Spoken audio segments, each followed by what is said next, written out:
अस्सलाmu अलैकुम, good evening all dear friends, dear students. आपका Ejaz sir एक बार फिर आपके सामने ऑनलाइन हेल्प के साथ हाजिर है। जैसे कि आपको मालूम है, हम बोर्ड एग्जाम्स की प्रिपरेशन कर रहे हैं। 11th क्लास की केमिस्ट्री के हर एक चैप्टर से हम इंपॉर्टेंट क्वेश्चंस डिस्कस कर रहे हैं और अनफॉर्चुनेटली यहां हम डिटेल्स में नहीं जाते हैं, बल्कि simple to the point question answer type बेटा यहां पे डिस्कस कर रहे हैं।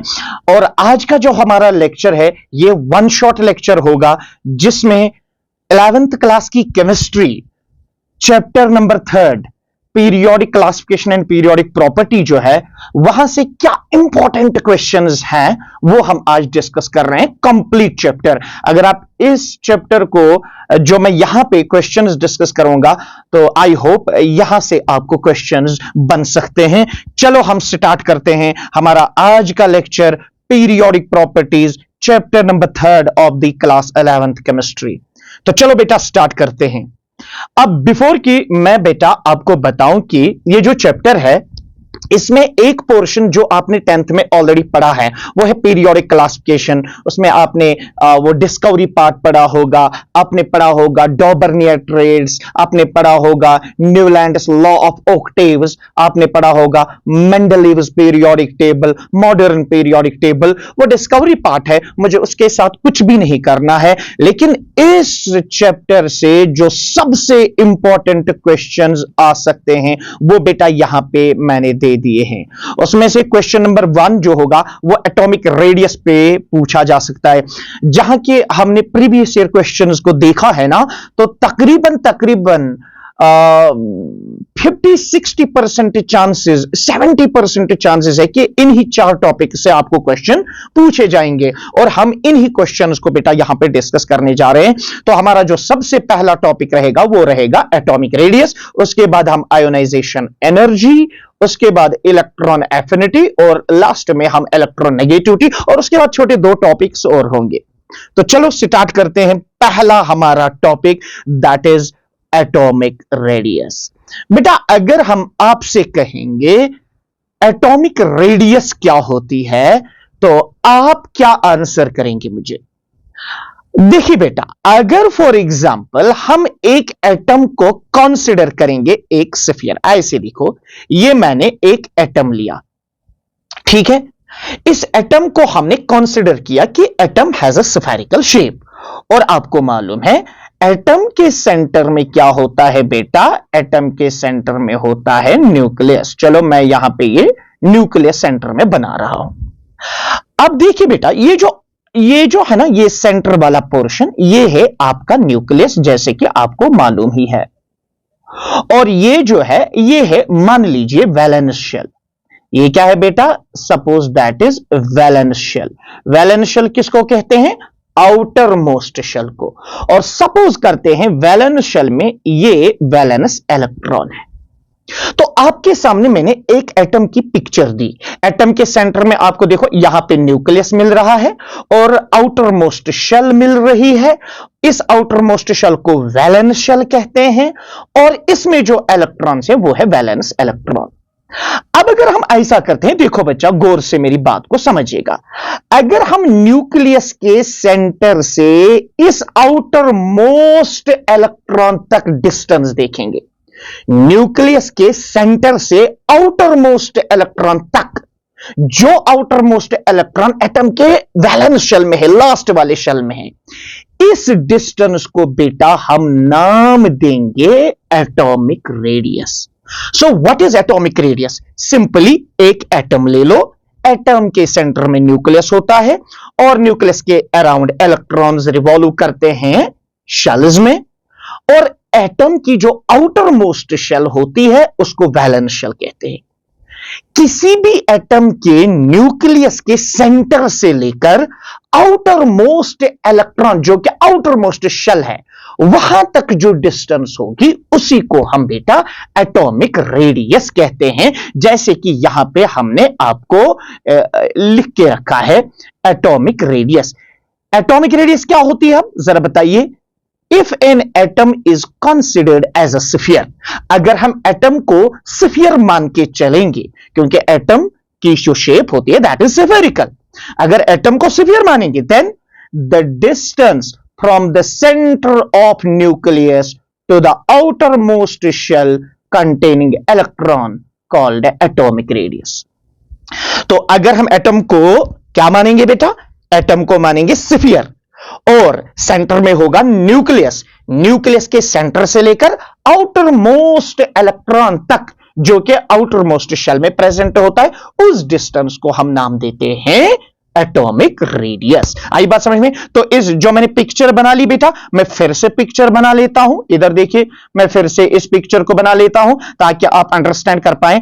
फॉर एग्जाम्पल बेटा, एक सेकेंड, फॉर एग्जाम्पल बेटा, सपोज करते हैं ये एक एटम है और ये एक स्फीयर है। मान लीजिए यहां सेंटर में क्या है बच्चा, यहां न्यूक्लियस है। अब न्यूक्लियस के सेंटर से लेकर यहां से लेकर आउटर मोस्ट शेल तक, जहां पे आउटर मोस्ट इलेक्ट्रॉन होगा, इसी को बेटा नाम देते हैं एटॉमिक रेडियस। तो हो गया डेफिनेशन एटॉमिक रेडियस। अब यूनिट क्या होगा? ऑब्वियसली ये रेडियस है, एटॉमिक रेडियस है, तो ऑब्वियसली डिस्टेंस है, तो इसके जो यूनिट्स होंगे, जिन यूनिट्स में हम एटॉमिक रेडियस कहेंगे, वो यूनिट्स होंगे मीटर, वो होगा सेंटीमीटर।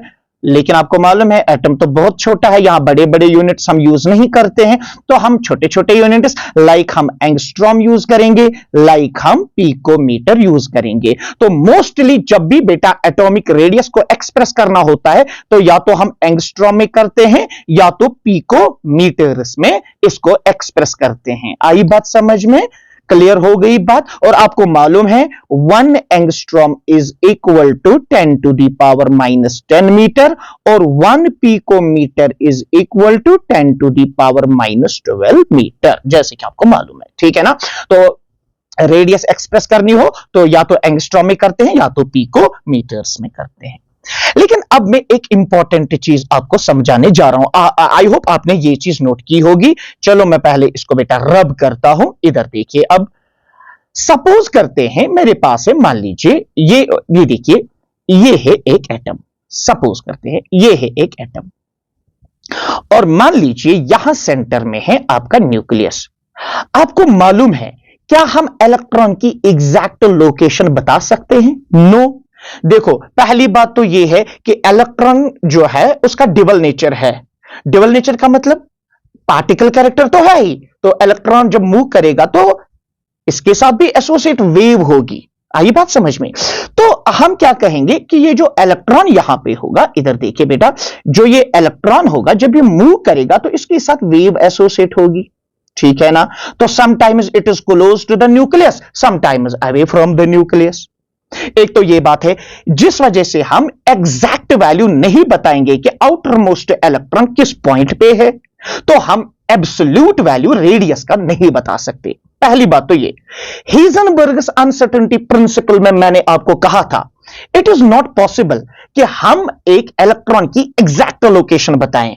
अगर हमें इलेक्ट्रॉन की एग्जैक्ट लोकेशन नहीं पता है तो हम किस तरह से कहेंगे कि इसकी एब्सोल्यूट 100% एक्यूरेट एटॉमिक रेडियस मिलेगी एटम की? क्योंकि शार्प बाउंड्री तो नहीं है। अब ऐसा तो नहीं है कि मैं कहूंगा ये है न्यूक्लियस और ये है लास्ट वाली शेल, यहां लास्ट वाली इलेक्ट्रॉन की एग्जैक्ट पोजीशन, ऐसा बिल्कुल भी नहीं है। इसीलिए बेटा याद रखिए, एटॉमिक रेडियस का एब्सोल्यूट वैल्यू, प्रिसाइज वैल्यू हम कैलकुलेट नहीं कर सकते क्योंकि एटम की एक शार्प बाउंड्री नहीं होती है जिसको हम सिलेक्ट करें और हम फिर न्यूक्लियस से आउटर मोस्ट शेल तक बता सके कि कितनी डिस्टेंस है। तो यहां पे ये पॉइंट भी हमने बेटा नोट किया है। आप देखिए तो हमने किया है, the size of an atom can't be determined precisely since electron cloud surrounding the atom does not have sharp boundary। जैसे कि मैंने अभी बोला है, हमें इलेक्ट्रॉन क्लाउड ऑर्बिटल की शार्प बाउंड्री है ही नहीं। हम तो कह ही नहीं सकते हैं कि इलेक्ट्रॉन जो है वो किस पॉइंट तक प्रेजेंट है। यानी अगर लार्ज डिस्टेंसेस तक भी हम जाएंगे ना न्यूक्लियस से, तो प्रोबेबिलिटी जीरो नहीं हो सकती।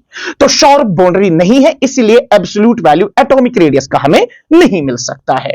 Because probability of finding an electron does not become zero even at large distances. Suppose अगर आपका बेटा ये सेंटर में, सपोज बेटा अगर ये न्यूक्लियस है, अगर आप लार्ज डिस्टेंसेस पे भी जाओगे, आप नहीं कह सकते हो कि इस पॉइंट पे इलेक्ट्रॉन की डेंसिटी जीरो है।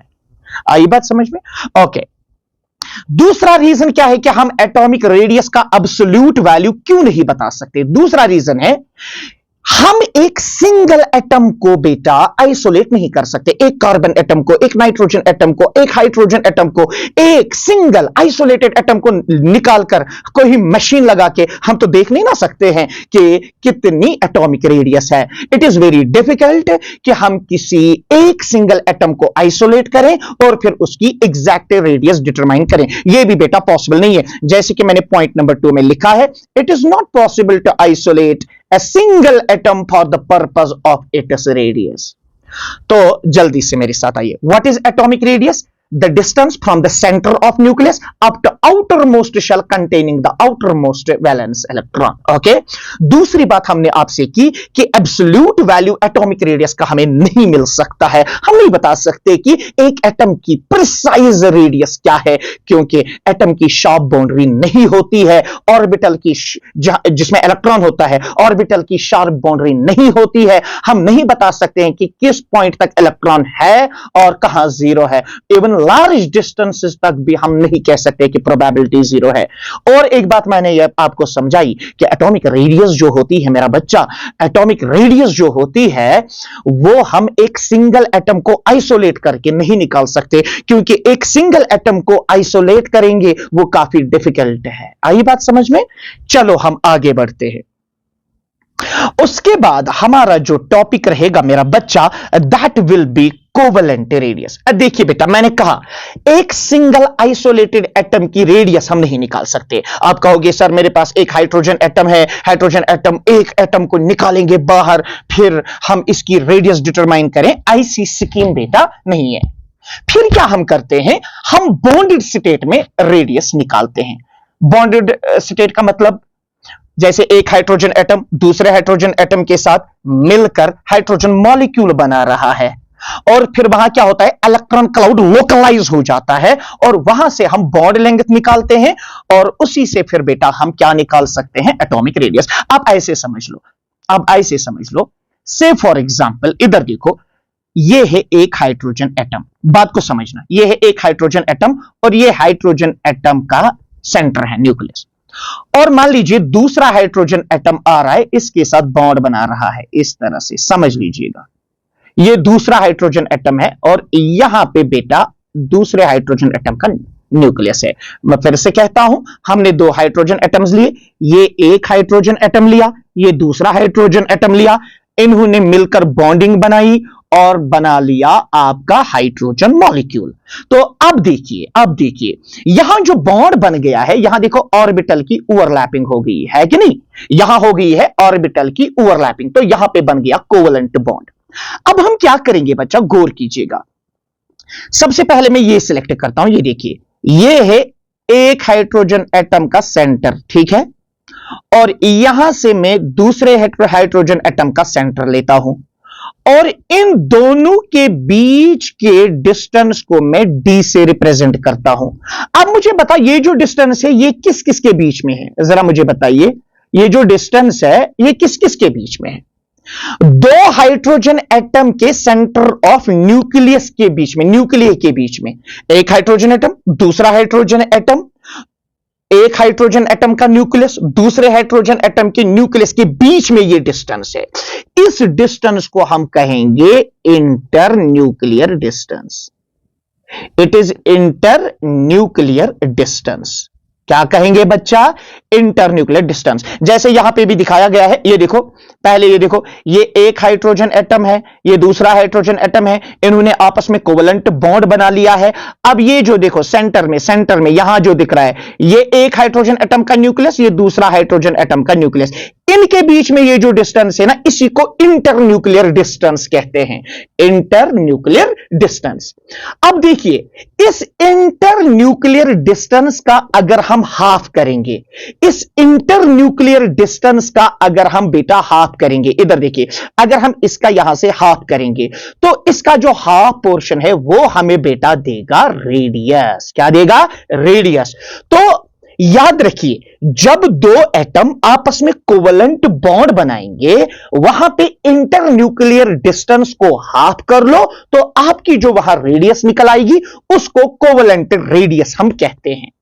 जैसे एक हाइड्रोजन एटम दूसरे हाइड्रोजन एटम के साथ बॉन्ड बना रहा है, एक हाइड्रोजन एटम का न्यूक्लियस दूसरे हाइड्रोजन एटम का न्यूक्लियस, उनके बीच में जो डिस्टेंस है वो है इंटरन्यूक्लियर डिस्टेंस। उसको डिवाइड बाय 2 करो तो हमें हाइड्रोजन एटम की कोवलेंट रेडियस निकल आएगी। तो how you will define covalent radius? Sir आप कहेंगे ना, फिर इस तरह से हम लिख सकते हैं ना, फिर इधर देखिए बेटा, इधर देखिए, इस तरह से हम लिख सकते हैं ना, covalent radius is equal to internuclear distance, internuclear distance किनके बीच में? Between 2 covalently bonded atoms. इसको बेटा डिवाइड क्या करेंगे? इसको डिवाइड करेंगे 2, यानी covalent radius will be equal to D upon 2। What is this D? D is internuclear distance. तो ऊपर डेफिनेशन भी मैंने यहां पे रिप्रेजेंट की है, covalent radius it is defined as one half of the distance between the nuclear of 2 covalently bonded same atoms in a molecule. जब दो atoms same atoms covalent bond बनाएंगे तो दो एटम्स के न्यूक्लियस के बीच में जो डिस्टेंस होगी उसको इंटरन्यूक्लियर डिस्टेंस कहेंगे, और उसका हाफ कर दो तो आपकी कोवलेंट रेडियस आ जाएगी। जैसे अगर फॉर एग्जांपल 2 हाइड्रोजन एटम, बेटा इधर देखिए, अगर 2 हाइड्रोजन एटम्स आपस में मिलके हाइड्रोजन मॉलिक्यूल बनाएंगे तो यहां पे इनके न्यूक्लियस के बीच का जो डिस्टेंस है ना, दैट इज 74 पिकोमीटर। उसको डिवाइड करो 2 तो वहां निकलेगा 37 पिकोमीटर। तो हाइड्रोजन एटम की कोवलेंट रेडियस जो होगी वो होगी 37 पिकोमीटर। आई होप आपने अंडरस्टैंड किया होगा, जैसे कि यहां मैंने नोट भी किया हुआ है। आप देखिए, फॉर एग्जांपल हाइड्रोजन मॉलिक्यूल देखो, जिसको मैं शेयर करता हूं, internuclear distance of atom that is 74 picometre. Internuclear distance, 2 hydrogen atom की न्यूक्लियर के बीच में जो डिस्टेंस है दैट 74। तो कोवलेंट रेडियस कितना आ जाएगा? 74 डिवाइडेड बाय 2 कर दो तो आपका आंसर आ जाएगा 37। ओके, तो ये है बेटा कोवलेंट रेडियस। उसके बाद हमारे पास एक और टाइप की रेडियस है, that's called metallic radius. Now what is metallic radius? जरा समझिएगा, मेरी बात को ध्यान से समझिएगा बेटा। सी, जरा यहां देखिए, सपोज हम लेते हैं यहां पे कोई एटम, मान लीजिए ये एक कॉपर मेटल है, ये है कॉपर का मेटल, या ये है आयरन का metal, iron metal, copper metal, zinc metal, कोई मेटल ले लो। ये मेटल किसका बना है? सर ये बना है मेटल एटम्स का, जो कि एक प्रॉपर क्रिस्टल स्ट्रक्चर बनाते हैं, उसमें एक प्रॉपर अरेंजमेंट में होते हैं, ये एटम्स लेयर्स में होते हैं, क्रिस्टल स्ट्रक्चर बनाते हैं, जैसे कि यहां पे हमने बना लिया है। ये देखो, ये लेयर है, ये लेयर है, ये लेयर है, ये लेयर है, ये मेटल एटम्स के लेयर्स है। मेटल्स में आप देखिए क्या होता है, मेटल्स में क्या होता है, एक सेकेंड बेटा, मेटल्स में क्या होता है, सपोज हमने लिया ये मेटल, कोई सी बच्चा हमने लिया ये कोई मेटल। इस मेटल को अगर आप जूम करोगे, अगर आप इसको जूम करोगे तो आपको क्या देखने को मिलेगा, यहां जो एटम्स है ये एक दूसरे को ऑलमोस्ट टच कर रहे हैं। जैसे कि ये मैंने, मान लीजिए ये मैंने इसी मेटल से 2 एटम्स लिए, ठीक है ना, ये इस तरह से टच करते हैं, गौर कीजिएगा। सपोज ऊपर लिया मैंने कॉपर मेटल, कॉपर मेटल को जब आप जूम करोगे ना तो आप मन की, दिल की आंखों से आप देखोगे कि यहां पे बहुत सारे कॉपर एटम्स जो है एक दूसरे को टच कर रहे हैं। अब मैं इस कॉपर एटम का सेंटर लेता हूं, इधर देखिए, इस कॉपर एटम का सेंटर और इस कॉपर एटम का सेंटर, इन दोनों को बेटा हम क्या करेंगे, इन दोनों के सेंटर्स को हम देखो यहां जोड़ देंगे इस तरह से। ये देखो, अब बताइए, ये जो बीच में हमने डिस्टेंस मार्क की, ये कौन सी डिस्टेंस है? देखो, हमने लिया था कॉपर मेटल, कॉपर मेटल के अंदर मेटल एटम्स हैं और मेटल स्ट्रक्चर में मेटल एटम्स ऐसे कांटेक्ट में होते हैं, जैसे कि मैंने यहां पे दिखाया, एक दूसरे के साथ टच करते हैं। जैसे अब दो बॉल्स ले लो, वो दो बॉल्स एक दूसरे के साथ टच करवाओ, वैसे ही मेटल में मेटल एटम्स एक दूसरे के साथ टच कर रहे हैं। तो हमने यहां पे दो कॉपर, देखो ये मान लीजिए ये एक कॉपर मेटल एटम, ये दूसरा कॉपर मेटल एटम। एक कॉपर मेटल एटम का न्यूक्लियस दूसरे कॉपर मेटल एटम के न्यूक्लियस के बीच में जो डिस्टेंस है, that is D. So what is D here? It is internuclear distance. It is internuclear distance. किसके बीच में ये इंटरन्यूक्लियर डिस्टेंस है? Between metal atoms. ये मेटल एटम्स के बीच में डिस्टेंस है। और अगर मैं इसी डिस्टेंस का अब 2 डिवाइड करूं, यानी इसका हाफ कर दूं, तो मुझे एक कॉपर एटम की रेडियस मिलेगी। उसको हम क्या कहेंगे? Metallic radius. So what is metallic radius? It is 1/2 of the internuclear distance between two metal atoms in a metal structure. जैसे कि यहां पे हमने नोट किया है, देखो metallic radius is defined as 1/2 of the internuclear distance between two adjacent metal atoms. जैसे कि यहां पे मैंने दो adjacent, इसके साथ ये टच कर रहा है, ये एक एटम है, ये दूसरा मेटल एटम है, एक दूसरे के साथ ये टच कर रहे हैं, दो एडजेसेंट मेटल एटम्स है, ठीक है ना। जैसे कि यहां पे भी बना लिया है हमने, इधर देखिए आप, ये देखो ये एक मेटल स्ट्रक्चर है, ये देखिए ये मेटल स्ट्रक्चर है। अब यहां एक एटम ले लो, यहां एक एटम ले लो, इनके न्यूक्लियस को जोड़ दो, यानी सेंटर ऑफ न्यूक्लियस से हम एक लाइन जोड़ देंगे, तो ये जो डिस्टेंस है दिस इज डी। इसी तरह से यहां देखो ये एक मेटल एटम, दूसरा मेटल एटम का न्यूक्लियस, ठीक है ना, इनके बीच की जो डिस्टेंस है ये that is D, internuclear distance. इसका बेटा हाफ कर दो तो आपको मेटालिक रेडियस मिलेगी। आई बात समझ में? सो अगेन आप लिख सकते हैं RM metallic radius is equal to D/2। लेकिन यहां D क्या है? यहां D है internuclear distance, internuclear distance between metal atoms. Metal atoms ये एडजेसेंट मेटल एटम्स है, ठीक है बेटा। नाउ जैसे कि अगर हम लेंगे एक मेटल मैग्नीशियम, सपोज कंसीडर कीजिए जो यहां पे हमने ये लिया है, सपोज कीजिए ये जो हमने लिया है, सब ये जो स्ट्रक्चर हमने लिया है, सपोज कीजिए ये जो स्ट्रक्चर है ये है मैग्नीशियम। क्या है? मैग्नीशियम। इसमें ये क्या होंगे? ये होंगे मैग्नीशियम एटम्स। और अगर हम यहां दो मैग्नीशियम एटम्स की इंटरन्यूक्लियर डिस्टेंस देखेंगे, that comes out to be 320 picometre. मतलब अगर ये मैग्नीशियम है तो इनके बीच में 320 पिकोमीटर इंटरन्यूक्लियर डिस्टेंस है। अब अगर हम इसी का हाफ कर देंगे तो हमें 160 पिकोमीटर मैग्नीशियम की मेटालिक रेडियस मिलेगी। जैसे कि हमने लिखा है, फॉर एग्जांपल मैग्नीशियम के लिए डिस्टेंस, इंटरन्यूक्लियर डिस्टेंस कितनी है? 320। फिर मेटालिक रेडियस कैसे निकालोगे? इंटरन्यूक्लियर डिस्टेंस डिवाइडेड बाय 2, तो आ जाएगा आपका मेटालिक रेडियस। ओके, चले आगे बढ़ते हैं। उसके बाद है van der Waals radius. Now what is van der Waals radius? देखो बात को ध्यान से समझिएगा। सपोज करते हैं अगर मेरे पास, इधर देखिए, सपोज करते हैं, इधर देखिए आप, सपोज कीजिए मैं यहां पे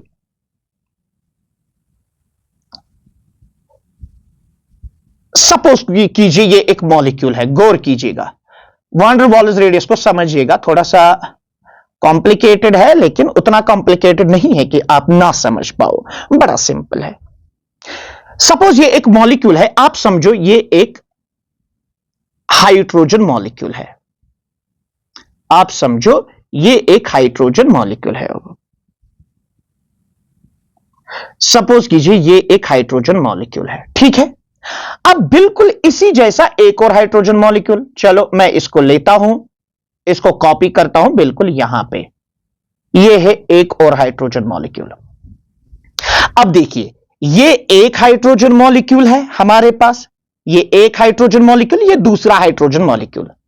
अब जो ये मॉलिक्यूल्स होते हैं ना, इन मॉलिक्यूल्स के बीच में अट्रैक्टिव फोर्स होता है जिनको हम वॉन डेर वाल्स फोर्सेस कहते हैं। जैसे मैं आपको समझाऊं, से एक गिलास है, उसमें पानी है, पानी के अंदर, पानी किसका बना है? H2O मॉलिक्यूल्स का। ये मॉलिक्यूल्स किस तरह से आपस में बंधे हुए हैं? There must be some kind of force, that force is intermolecular force, van der Waals forces होते हैं, ठीक है। अब अगर फॉर एग्जाम्पल एक सिलेंडर लिया, सिलेंडर के अंदर हाइड्रोजन गैस भर दी, तो हम हाइड्रोजन गैस को लिक्विफाई भी कर सकते हैं, लिक्विड भी बना सकते हैं। इसका मतलब हाइड्रोजन मॉलिक्यूल के बीच में फोर्स है, वही फोर्स कहलाता है इंटरमॉलिक्यूलर फोर्स। अब देखिए इधर ध्यान से, सपोज ये है ये जो है ना, इधर देखिएगा आप, सपोज करते हैं ये जो मैंने पॉइंट डाला, एक हाइड्रोजन मॉलिक्यूल जो है उसके न्यूक्लियस का सेंटर लिया मैंने, और दूसरे हाइड्रोजन एटम के न्यूक्लियस का सेंटर लिया मैंने।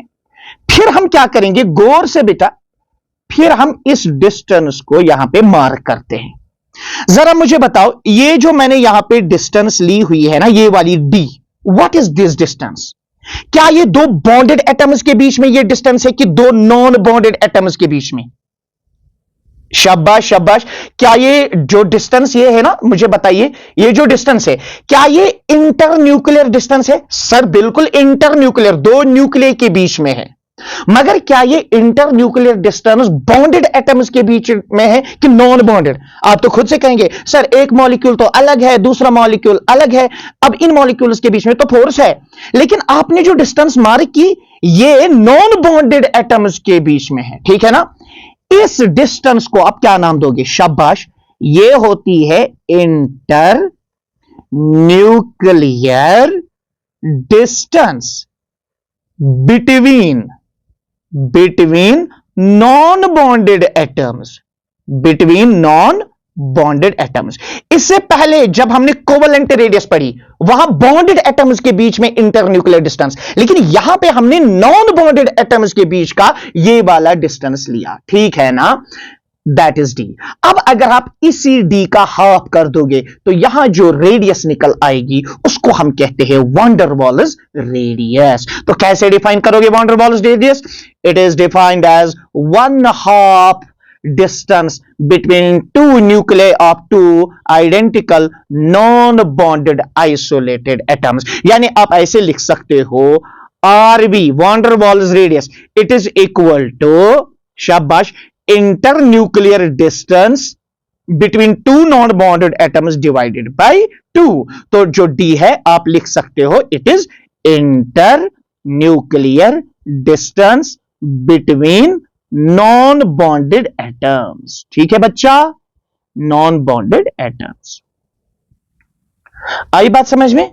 और क्लियर हो गई बात समझ में आ गई? चले ठीक है। देखो अगर कोवलेंट बॉन्ड है, बॉन्डेड एटम्स है, कोवलेंट बॉन्ड है, बॉन्डेड एटम्स है, तो इंटरन्यूक्लियर डिस्टेंस का डिवाइडेड बाय 2 कर दो तो कोवलेंट रेडियस आएगा। अगर मेटालिक स्ट्रक्चर है तो internuclear distance between 2 adjacent metal atoms उसको हाफ करो तो मेटालिक रेडियस आएगा। और अगर बेटा नॉन बॉन्डेड एटम्स है तो internuclear distance between 2 non bonded atoms को डिवाइड बाय हाफ करो तो वैन डर वाल्स रेडियस आ जाएगा। तो अब आप मुझे यह बताइए, पहले मुझे बताइए सबसे ज्यादा रेडियस कौन होगी? जरा मुझे बताइए, जरा मुझे बताइए। अगर मैं आपसे कहूं, देखो देयर आर डिफरेंट वेज। इधर देखिए, से अगर मान लीजिए, अगर हम मान लीजिए ये लेंगे, ये देखिए, एक सेकेंड, ये थोड़ा सा हैंग हो गया पेन मेरा भी, पता नहीं। मान लीजिए अगर हम ये लेंगे, ये है आपका मान लीजिए हाइड्रोजन मॉलिक्यूल, मान लीजिए ये हाइड्रोजन मॉलिक्यूल है या कोई मॉलिक्यूल है, सपोज ये है A2, सपोज करते हैं ये है A2। अब यहां पे जब हम कोवलेंट रेडियस निकालते हैं तो एटम्स एक दूसरे के साथ ओवरलैप करते हैं, एटम्स एक दूसरे के साथ ओवरलैप करते हैं। और जब हम मेटालिक रेडियस की बात करते हैं तो वहां एटम्स एक दूसरे के साथ सिर्फ टच करते हैं। और जब हम वैन डर वाल्स रेडियस की बात करते हैं तो वो एटम्स दूर दूर है। देखो ये कौन सी रेडियस? Covalent radius. ये कौन सी रेडियस? Metallic radius. ये कौन सी radius? Van der Waals radius. जब हमने कोवलेंट रेडियस निकाली, वहां पे बॉन्डेड एटम्स के बीच में इंटरन्यूक्लियर डिस्टेंस को हाफ करते हो, दैट मींस वहां एटम्स आपस में क्लोज आते हैं, वहां एक दूसरे के साथ ऑर्बिटल ओवरलैप करते हैं। तो ऑब्वियस बात है जब वो क्लोज आएंगी तो रेडियस कम होगी। उसके बाद मेटालिक रेडियस में वहां सिर्फ टच कर रहे हैं, ओवरलैपिंग नहीं कर रहे हैं, तो रेडियस ज्यादा ही होगी।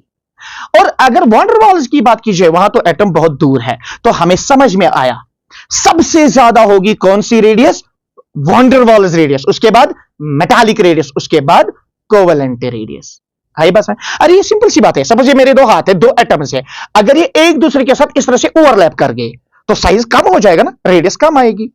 अब अगर ये सिर्फ एक दूसरे के साथ टच करेंगे तो रेडियस अब ज्यादा ही होगी, और अगर दूर दूर होंगे तो रेडियस और ही ज्यादा हो जाएगी। तो बेटा ये आपकी नीट में भी बहुत बार ये क्वेश्चन पूछा गया है, और ये याद रखिएगा वंडर वॉल्स रेडियस जो है वो मेटालिक रेडियस से ज्यादा होती है, और मेटालिक रेडियस कोवेलेंट से ज्यादा होती है। ये बेटा आप ध्यान में रखेंगे, ये भूलना नहीं चाहिए, ठीक है। चलो आगे बढ़ते हैं। उसके बाद बेटा यहां पे मुझे एक और बात बतानी थी, चलो पहले मैं स्क्रीनिंग इफेक्ट यहां पे समझाता हूं, नहीं पहले वो पॉइंट भी क्लियर करता हूं। आप इसको अभी इग्नोर कीजिएगा, मैं यहां पे इसको पहले रब करता हूं तो फिर ट्रेंड बता देता हूं पीरियोडिक टेबल में क्या होगा, ठीक है। चले ठीक है से बेटा हमारा जो पीरियोडिक टेबल है उसमें हम दो बातें करते हैं, एक होता है डाउन द ग्रुप, इस तरह से एक होता है डाउन द ग्रुप और एक होता है अलोंग अ पीरियड, ठीक है। अब समझना बात को, अगर हम जाएंगे डाउन द ग्रुप, गौर कीजिएगा, अगर हम जाएंगे डाउन द ग्रुप, जैसे यहां पे है lithium, sodium, potassium, rubidium, caesium, francium, तो ये हो गया डाउन द ग्रुप चलना। फिर लिथियम, उसके बाद है beryllium, boron, carbon, nitrogen, oxygen, fluorine, इसी तरह से नियॉन। अगर मैं आपको बताऊं जनरल ट्रेंड बताइए, अगर टॉप टू बॉटम जाएंगे डाउन द ग्रुप तो जो एटॉमिक रेडियस है वो इंक्रीज होगी, क्यों? क्योंकि नंबर ऑफ शेल्स बढ़ेंगी। अरे लिथियम टू सोडियम जाओगे एक शेल बढ़ेगा, सोडियम टू पोटेशियम एक और शेल बढ़ेगा, पोटेशियम टू रुबिडियम एक और शेल बढ़ेगा। जितना आप डाउन द ग्रुप एक एक एटम नीचे चले जाओगे ना, एक एक शेल बढ़ेगी, और शेल बढ़ेगी तो साइज बढ़ेगा, साइज बढ़ेगी तो ऑब्वियसली रेडियस ज्यादा होगी। तो डाउन द ग्रुप जाने पे एटॉमिक रेडियस इंक्रीज होती है due to increase in number of shells. Okay अब अगर हम जाएंगे लेफ्ट टू राइट, अगर हम जाएंगे इस तरह से left to right, lithium to beryllium, beryllium to boron, boron to carbon, nitrogen, fluorine, ऐसे। अब यहां क्या होगा, यहां तो बेटा क्या होता है, शेल नंबर सेम रहता है, नया नया शेल ऐड नहीं होता है, लेकिन एटॉमिक नंबर बढ़ता है। जब एटॉमिक नंबर बढ़ेगा न्यूक्लियर चार्ज बढ़ेगा, न्यूक्लियर चार्ज बढ़ेगा तो वो आउटर शेल को ज्यादा कंट्रैक्ट करेगा, इफेक्टिव न्यूक्लियर चार्ज ज्यादा हो जाएगा ना, तो साइज छोटा हो जाएगा। तो अगर आप जाओगे लेफ्ट टू राइट तो रेडियस जो है वो कम होगी, क्योंकि इफेक्टिव न्यूक्लियर चार्ज जो है वो बढ़ेगा, यानी न्यूक्लियर चार्ज बढ़ेगा, आउटर मोस्ट शेल पे अब अट्रैक्टिव फोर्स ज्यादा होगा। अब ये कॉमन सेंस है, अगर आप नीचे जाओगे ना एक एक शेल बढ़ता जाता है तो साइज बढ़ेगा, लेकिन अगर आप लेफ्ट टू राइट पीरियड में जाओगे ना तो शेल्स तो ऐड नहीं होती है, मगर एक एक प्रोटॉन न्यूक्लियस में ऐड होता जाता है। वो प्रोटॉन पॉजिटिव चार्ज है, वो आउटर शेल्स को अब ज्यादा कंट्रैक्ट करने की कोशिश करेगा। आई बात समझ में, यानी इफेक्टिव न्यूक्लियर चार्ज यहां पे ज्यादा हो जाता है। तो ये पॉइंट याद रखना, पीरियोडिक टेबल में ट्रेंड क्या है, down the group atomic size, atomic radius increases, left to right atomic radius decreases. आई बात समझ में, ओके। नाउ अब यहां पे है एक और important topic, that is effective nuclear charge and screening effect. अब ये इफेक्टिव न्यूक्लियर चार्ज और स्क्रीनिंग इफेक्ट को समझने की कोशिश करेंगे हम। इधर देखिए, ये देखिए आप, ये एक सेकंड बच्चा, एक सेकंड, ये देखिए मान लीजिए ये है एटम का न्यूक्लियस, गौर कीजिएगा यहां पे समझने वाली बात है, गौर कीजिएगा, ये हमने एटम का न्यूक्लियस लिया, मान लीजिए ये है शेल्स, ये मान लीजिए इनर शेल्स है, एक और ली मैंने, ये भी इनर शेल है, और मान लीजिए ये एक और शेल ली मैंने। समझने वाली बात है बेटा, इसको समझना। मान लीजिए ये लिए हम, ये लिया है हमने एटम, और आपको मालूम है एटम का जो न्यूक्लियस है इसमें पॉजिटिव चार्ज है ड्यू टू प्रोटॉन्स, ठीक है। और न्यूक्लियस में प्रोटॉन्स के जरिए जितना चार्ज होगा that is called nuclear charge. Simply the charge on the nucleus due to protons is called nuclear charge, और ये पॉजिटिव चार्ज है। अब देखिए, अब ये जो शेल्स है इनमें क्या होते हैं सर? इलेक्ट्रॉन्स होते हैं। ये देखो मैंने इलेक्ट्रॉन बना लिया, पहले शेल में 2 मैंने बना लिए, यहां पे मैंने मान लीजिए 8 इलेक्ट्रॉन्स बना लिए से फॉर एग्जांपल, और ये है आउटर मोस्ट शेल का इलेक्ट्रॉन। गौर कीजिएगा, न्यूक्लियस का काम होता है इलेक्ट्रॉन्स को अट्रैक्ट करना, ठीक है? न्यूक्लियस का काम है इलेक्ट्रॉन्स को अट्रैक्ट करना, क्योंकि न्यूक्लियस इज पॉजिटिवली चार्ज्ड। अब अगर मैं आपसे कहूं ये जो न्यूक्लियस है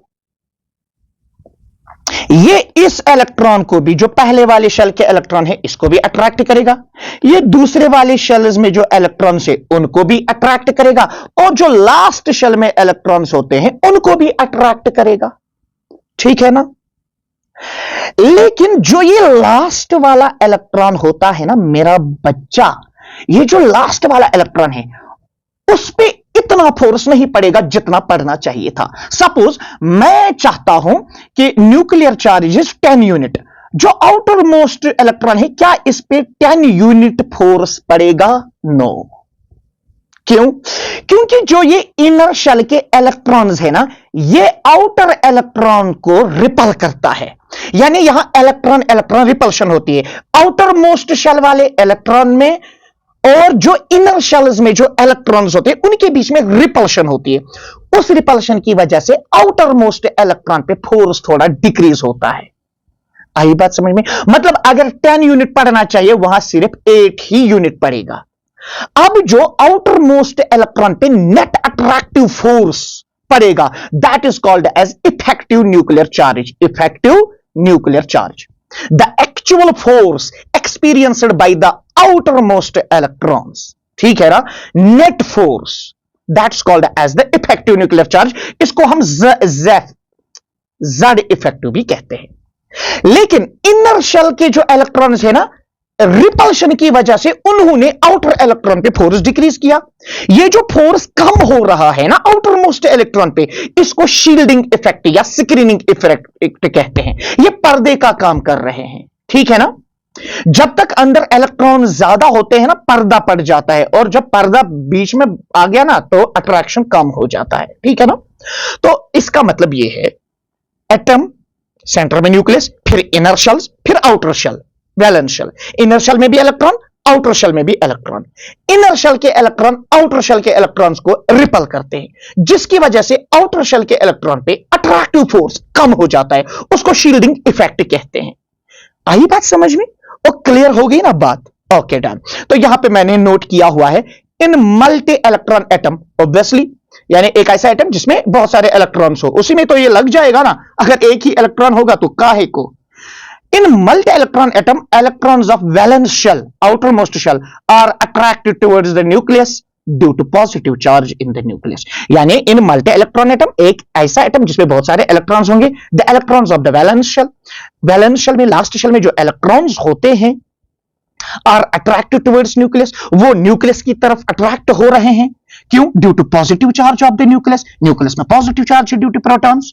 but also those electrons are repelled by electrons present in the inner shells. तो आउटर शेल के जो इलेक्ट्रॉन्स है उनको न्यूक्लियस अट्रैक्ट भी कर रहा है, मगर इनर शेल के इलेक्ट्रॉन्स रिपल भी कर रहे हैं ऑन अकाउंट ऑफ लेटर, यानी रिपल्शन की वजह से actual force of attraction decreases. जो फोर्स ऑफ अट्रैक्शन है मेरा बच्चा दैट डिक्रीजेस। आई बात समझ में? वो कम हो जाएगा। The decrease in force of attraction due to repulsion of inner electrons is called screening effect। अंदर वाले शेल्स के इलेक्ट्रॉन्स की वजह से जो फोर्स कम होता है उसको स्क्रीनिंग इफेक्ट कहते हैं, या उसको शील्डिंग इफेक्ट कहते हैं।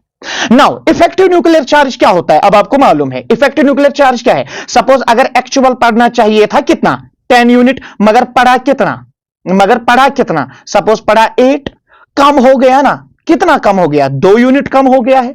तो जो नेट निकलेगा वो कितना निकलेगा बेटा?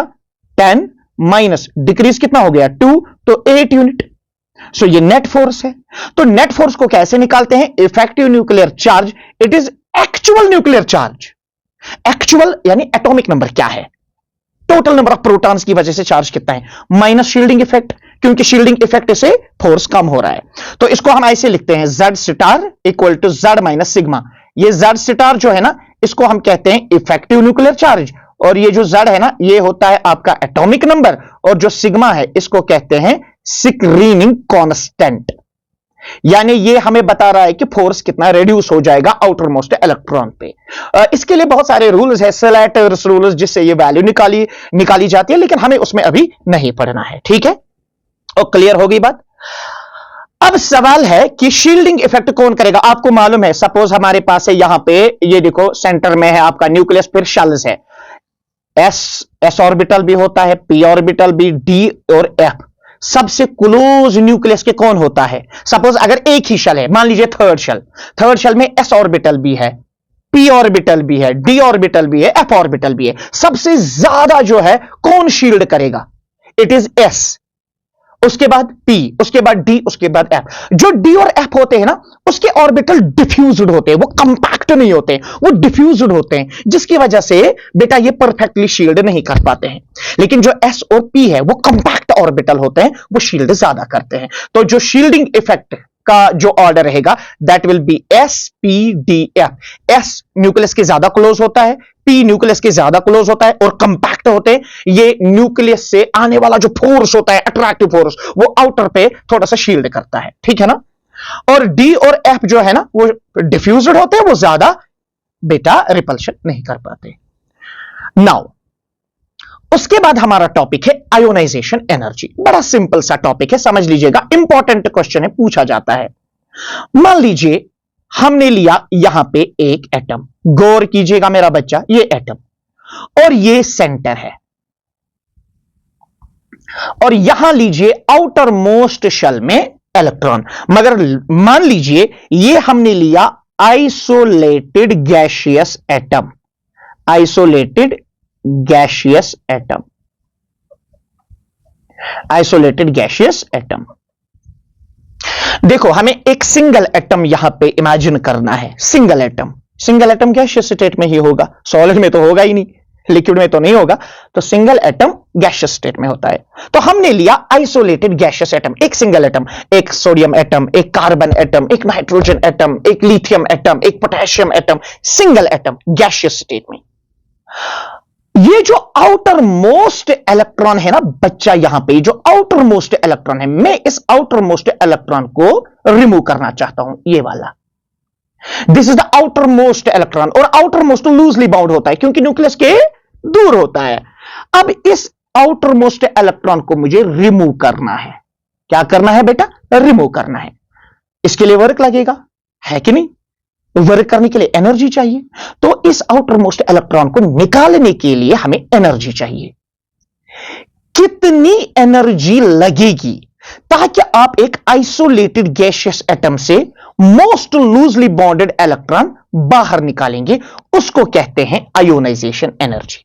एक एटम ले लो, एटम के आउटर मोस्ट शेल में जो लूजली बाउंड इलेक्ट्रॉन होगा उसको निकालना है, कितनी एनर्जी लगेगी? That's called ionisation energy. जैसे कि हमने यहां पे नोट किया है, the minimum amount of energy required to remove most loosely bonded electron from an isolated gaseous atom so as to form gaseous cation is known as ionisation energy. कितनी energy लगेगी ताकि हम एक एटम के outermost shell से loosely bound electron बाहर निकालें? That energy is called as the ionisation energy, या बेटा इसका एक और नाम हम देते हैं आयोनाइजेशन पोटेंशियल, या इसको हम कहते हैं आयोनाइजेशन एंथैल्पी। तीनों नाम, कल को कंफ्यूज नहीं होना। आयोनाइजेशन पोटेंशियल आ जाएगा तो फिर आपको जैसे पढ़ा ही नहीं है। आपकी बहुत ही अच्छी क्वालिटी भी होती है। अगर मैं यहां पे आपको पढ़ाऊं डिफाइन आयोनाइजेशन एनर्जी, कल क्वेश्चन में आया what do you understand by ionisation energy, आपने फिर वो नहीं पढ़ा होता है। हाई बात समझ में। तो आयोनाइजेशन एनर्जी, आयोनाइजेशन पोटेंशियल या आयोनाइजेशन एंथैल्पी, ये एक ही नाम है। ठीक है, इसको आयोनाइजेशन पोटेंशियल क्यों कहते हैं? Because it is basically the work done to remove outermost electron. It is the work done against force of attraction. देखो ये जो न्यूक्लियस है ना, ये इस इलेक्ट्रॉन को अट्रैक्ट कर रहा है, इस अट्रैक्टिव फोर्स के अगेंस्ट काम करना है। न्यूक्लियस ऐसे खींच लेगा इलेक्ट्रॉन को, हम काम करके इसको इलेक्ट्रॉन को बाहर निकालेंगे। So it is basically the work against force of attraction, that's why it's called as the potential. आई बात समझ में? ओके, तो ये हमने आयोनाइजेशन एनर्जी पढ़ा। अब आयोनाइजेशन एनर्जी क्या है? इलेक्ट्रॉन को निकालने के लिए कितनी एनर्जी लगेगी? ठीक है ना, आउटर मोस्ट शेल से इलेक्ट्रॉन को निकालने के लिए कितनी एनर्जी लगेगी? तो उसको हम क्या कहेंगे? Ionisation energy. तो इसके यूनिट क्या होंगे? सिंपल तो है, किलोजूल पर मोल या इलेक्ट्रॉन वोल्ट पर एटम। और 1 इलेक्ट्रॉन वोल्ट मैंने ऑलरेडी बताया हुआ है प्रीवियस लेक्चर्स में। ठीक है, तो अब हम इसकी रिप्रेजेंटेशन कैसे करते हैं? इधर देखो, मैं यहां पे कैसे इसकी रिप्रेजेंटेशन करता हूं। पहले मैं इसको मार्क करता हूं, ऐसे देखो। सपोज हमने लिया कोई, ये देखो, ये भी मेरा पीछा नहीं छोड़ेगा। सपोज करो हमने लिया कोई मेटल एटम या कोई भी एटम लिया हमने, लेकिन ये लिया गैसियस स्टेट में। इससे इलेक्ट्रॉन को निकालेंगे। ओके, इलेक्ट्रॉन को निकाला तो ये क्या बन जाएगा? ये बनेगा मेटल कैटाइन गैसियस। ठीक है बच्चा, प्लस निकलेगा ये वाला इलेक्ट्रॉन। से फॉर एग्जांपल अगर मेरे पास है सोडियम, अब इस गैसियस सोडियम एटम से अगर इलेक्ट्रॉन को निकाला जाएगा, वहां क्या बनेगा? Na+ और क्या निकलेगा? इलेक्ट्रॉन। इसी तरह से अगर मेरे पास है पोटेशियम, तो गैसियस एटम से अगर एक इलेक्ट्रॉन निकालेंगे तो K+ बनेगा और क्या निकल आएगा? इलेक्ट्रॉन। और इसमें कितनी एनर्जी बेटा देनी पड़ेगी? दैट्स कॉल्ड आयोनाइजेशन एनर्जी, या इसको कहते हैं आयोनाइजेशन पोटेंशियल। ठीक है बच्चा, चलो आगे बढ़ते हैं। Successive ionisation energies. अब ये क्या है? आपने एक एटम से एक इलेक्ट्रॉन को निकाला, लेकिन आपका मन नहीं भरा, आप इसको लूटना चाहते हो, पूरी तरह से लूटना चाहते हो, तो आपने दूसरा भी लूट लिया। फिर आपको तसल्ली नहीं मिली, आपने कहा नहीं इसको पूरा लूट लेते हैं, तो आपने तीसरा इलेक्ट्रॉन भी। लेकिन हर इलेक्ट्रॉन को निकालने के लिए आपको एनर्जी चाहिए, तो इन एनर्जीज को कहते हैं सक्सेसिव आयोनाइजेशन एनर्जीज। यही बस है, यानी सक्सेसिवली एक के बाद एक इलेक्ट्रॉन को निकालना। जैसे मैं आपको समझाता हूं इस तरह से। सपोज करते हैं मेरे पास है एल्युमिनियम गैसियस मेटल, आपने एनर्जी दी इसको, एक इलेक्ट्रॉन बाहर निकाला तो इस पे पॉजिटिव चार्ज आ गया और एक इलेक्ट्रॉन को निकाला। कुछ एनर्जी लगी होगी, तो I will represent that by ionisation energy first, क्योंकि पहला इलेक्ट्रॉन निकाला। अब एक इलेक्ट्रॉन निकाला आपने एल्युमिनियम से, तो आपने एल्युमिनियम को लूट लिया, ठीक है, लेकिन आप इसको फिर से लूटना चाहते हो तो लूट लो, कौन रोक रहा है। तो अब हम लेंगे Al+ गैसियस, आप फिर से एक इलेक्ट्रॉन इससे ले रहे हो, ठीक है ना, तो 2+ आ जाएगा, 2 इलेक्ट्रॉन्स लिए आपने, प्लस एक और इलेक्ट्रॉन निकला। अब दूसरा इलेक्ट्रॉन निकालने के लिए जो एनर्जी लगी, that will be called as ionisation energy second.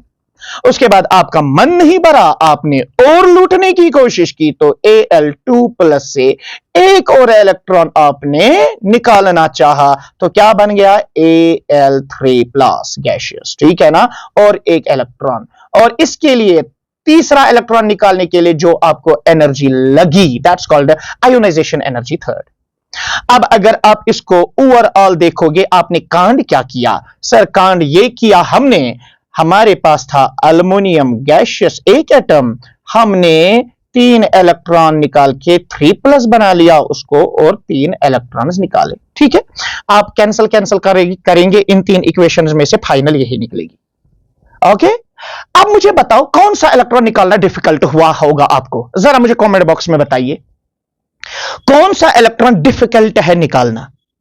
अरे सिंपल सी बात है, अपने पापा के पास जाओ, पहले 10 रुपए मांगो, फिर देखो आसानी से देता है कि डिफिकल्ट है, फिर 10 मिनट के बाद फिर से जाओ और 10 रुपए दे दो, फिर देखो वहां पे, ठीक है, और फिर कुछ जुगाड़ करके और 10 रुपए लिए, उसके बाद तीसरी बार जाओ 10 मिनट के बाद ही, फिर तो कोड़े पड़ेंगे, फिर तो पिटाई पड़ जाएगी आपको, है ना।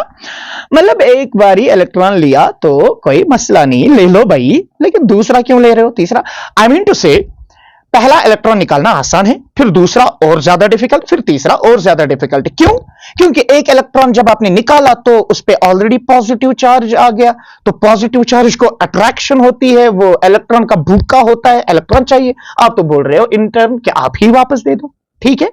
इफेक्टिव न्यूक्लियर चार्ज फिर बढ़ जाता है, फिर अट्रैक्टिव फोर्स आउटर इलेक्ट्रॉन्स पे बढ़ जाता है, तो इलेक्ट्रॉन को निकालना डिफिकल्ट है। तो हम यहां कह सकते हैं कि ionisation energy third is always greater than ionisation energy second, always greater than ionisation energy first, ठीक है। Ionisation energy first. बेटा ये चीज याद रखिएगा, हो सकता है आपके काम आ जाए, ये इंपॉर्टेंट चीज है। Ionization energy third greater than ionization energy second greater than ionization energy first। Okay, चले आगे बढ़ते हैं। इसी तरह से आप मैग्नीशियम से पहले एक इलेक्ट्रॉन निकालो, फिर दूसरा निकालो, ठीक है ना। ओके, नाउ उसके बाद फैक्टर्स अफेक्टिंग आयोनाइजेशन एनर्जी, ये इंपॉर्टेंट है बेटा, हो सकता है आपको एग्जाम में पूछा जाए। सवाल ये है, मेरे पास 3 एटम है, मान लीजिए 3 एटम है, मान लीजिए 3 एटम है, लिथियम, सोडियम, पोटेशियम, या मान लीजिए नाइट्रोजन, सोडियम और ऑक्सीजन। मैं आपसे कहूं कहां से इलेक्ट्रॉन निकालना डिफिकल्ट है, किसकी आयोनाइजेशन एनर्जी ज्यादा होगी, कहां एनर्जी ज्यादा लगेगी।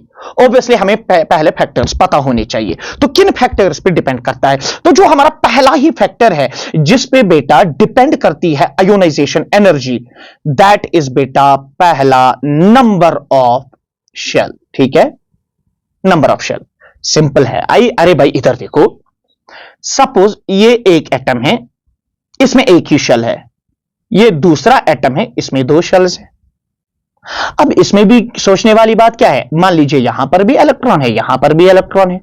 अब ये जो छोटा वाला एटम है ये न्यूक्लियस के क्लोज होगा, न्यूक्लियस इस पे ज्यादा अट्रैक्टिव फोर्स डालेगा, निकालना मुश्किल है। और यहां जो है ये न्यूक्लियस के दूर होगा, तो न्यूक्लियस का ज्यादा अट्रैक्टिव फोर्स नहीं होगा, तो इसकी आयोनाइजेशन एनर्जी ज्यादा होगी, इसकी आयोनाइजेशन एनर्जी कम होगी। पता चला जितनी शेल ज्यादा होंगी उतना रेडियस ज्यादा होगा, जितना रेडियस ज्यादा होगा उतना फोर्स ऑफ अट्रैक्शन इलेक्ट्रॉन पे कम होगा। जब फोर्स ऑफ अट्रैक्शन इलेक्ट्रॉन पे कम होगा तो आयोनाइजेशन एनर्जी भी बेटा कम होगी। आई बात समझ में? तो जैसे कि हमने यहां पे रिप्रेजेंट किया हुआ है, number of shell, up arrow का मतलब इंक्रीज, जैसे शेल नंबर बढ़ेगा एटॉमिक रेडियस बढ़ेगा, एटॉमिक रेडियस जब बढ़ेगा distance of nucleus, distance of electron from nucleus increases. देखो शेल्स बढ़ गई, जब नंबर ऑफ शेल्स बढ़ी तो साइज बढ़ा, जब साइज बढ़ा तो आउटर वाला जो इलेक्ट्रॉन है वो न्यूक्लियस से काफी दूर जा रहा है, और उसकी वजह से क्या होगा, अब उसके लिए आयोनाइजेशन एनर्जी आपको कम लगेगी। Are you getting my point? Okay, तो पहला फैक्टर क्या है, पहला फैक्टर क्या है बच्चा, पहला फैक्टर है number of shell. Number of shells जितनी ज्यादा बढ़ेंगी उतना आयोनाइजेशन एनर्जी कम। उसके बाद दूसरा जो फैक्टर है वो है बेटा न्यूक्लियर चार्ज, या मोर एक्यूरेटली हम कहेंगे इफेक्टिव न्यूक्लियर चार्ज। सी बेटा, ये यहां पे मैं लिखूंगा it's more importantly effective nuclear charge. ये देखिए बेटा, सपोज करते हैं, इधर देखिए बेटा, सपोज करते हैं ये एक एटम है, ये एटम का न्यूक्लियस, ये एटम का न्यूक्लियस, ये एक एटम है, ये एक एटम है। मान लीजिए साइज में उतना ज्यादा डिफरेंस नहीं है। अब देखिए बेटा, सपोज करते हैं इसका Z इफेक्टिव यानी इफेक्टिव न्यूक्लियर चार्ज ज्यादा है, इसका इफेक्टिव न्यूक्लियर चार्ज कम है, ठीक है। इस एटम का, सो ये एटम फर्स्ट है, ये एटम सेकंड है, दोनों का इफेक्टिव न्यूक्लियर चार्ज कम है। इसका मतलब क्या हुआ, इसका मतलब यह हुआ अगर इफेक्टिव न्यूक्लियर चार्ज बेटा ज्यादा है, मतलब जो आउटर इलेक्ट्रॉन है जिसको निकालना है उस पर अट्रैक्टिव फोर्स ज्यादा होगा। अगर न्यूक्लियस आउटर इलेक्ट्रॉन को ज्यादा अट्रैक्ट करता है क्योंकि उसमें नेट फोर्स ज्यादा पड़ता है तो उसको निकालना मुश्किल है, तो उसकी आयोनाइजेशन एनर्जी जो है वो ज्यादा होगी। अब अगर इफेक्टिव न्यूक्लियर चार्ज कम है, मतलब आउटर मोस्ट शेल पे नेट फोर्स कम पड़ रहा है, तो उसको निकालने के लिए आपको एनर्जी कम लगेगी, तो उसकी आयोनाइजेशन एनर्जी कम होगी। तो वही लिखा हमने, जितना न्यूक्लियर चार्ज ज्यादा होगा उतनी आयोनाइजेशन एनर्जी भी ज्यादा होगी। कॉमन सेंस है। अरे इफेक्टिव न्यूक्लियर चार्ज ज्यादा, आयोनाइजेशन एनर्जी ज्यादा, इफेक्टिव न्यूक्लियर चार्ज कम तो आयोनाइजेशन एनर्जी कम। उसके बाद है एक और थर्ड फैक्टर जिस पे आयोनाइजेशन एनर्जी डिपेंड करती है, वो है stability of half filled and fully filled orbital. That's very important. Let me erase this first and I will make you understand. See बच्चा, सी इधर देखिएगा, बहुत इंपॉर्टेंट है। मैं आपको सिंपल भाषा में बताऊं, से फॉर एग्जांपल ये एस ऑर्बिटल है, यहां एक इलेक्ट्रॉन है, यहां दो इलेक्ट्रॉन है। आप बताओ कहां से इलेक्ट्रॉन को निकालना आसान है, कहां से इलेक्ट्रॉन को निकालना मुश्किल है? ये देखो, ये अपने रूम में ये वाला ये वाला ये वाला ये वाला ये अपने रूम में अकेला पड़ा हुआ है, इसको इशारे से कहो आई भाई निकलो, ये तो आसानी से निकलेगा, कोई पकड़ने वाला नहीं है, स्टेबिलिटी नहीं है, ऐसे समझो। लेकिन यहां देखो ऑर्बिटल में दो इलेक्ट्रॉन है, दोनों पियर्ड है, तो नेट स्पिन भी 0 है, तो ये स्टेबल ज्यादा है। क्यों निकलेगा भाई? अगर इसको इशारा करोगे निकलो बाहर, नहीं निकलेगा, वो थोड़ी छोड़ने वाला है, और ये तो बेटा स्टेबल है। कहने का मतलब ये है कि ये ज्यादा स्टेबल है, ये वाला कंप्लीटली फिल्ड है, ये ज्यादा स्टेबल है, और ये जो है ये कम स्टेबल है।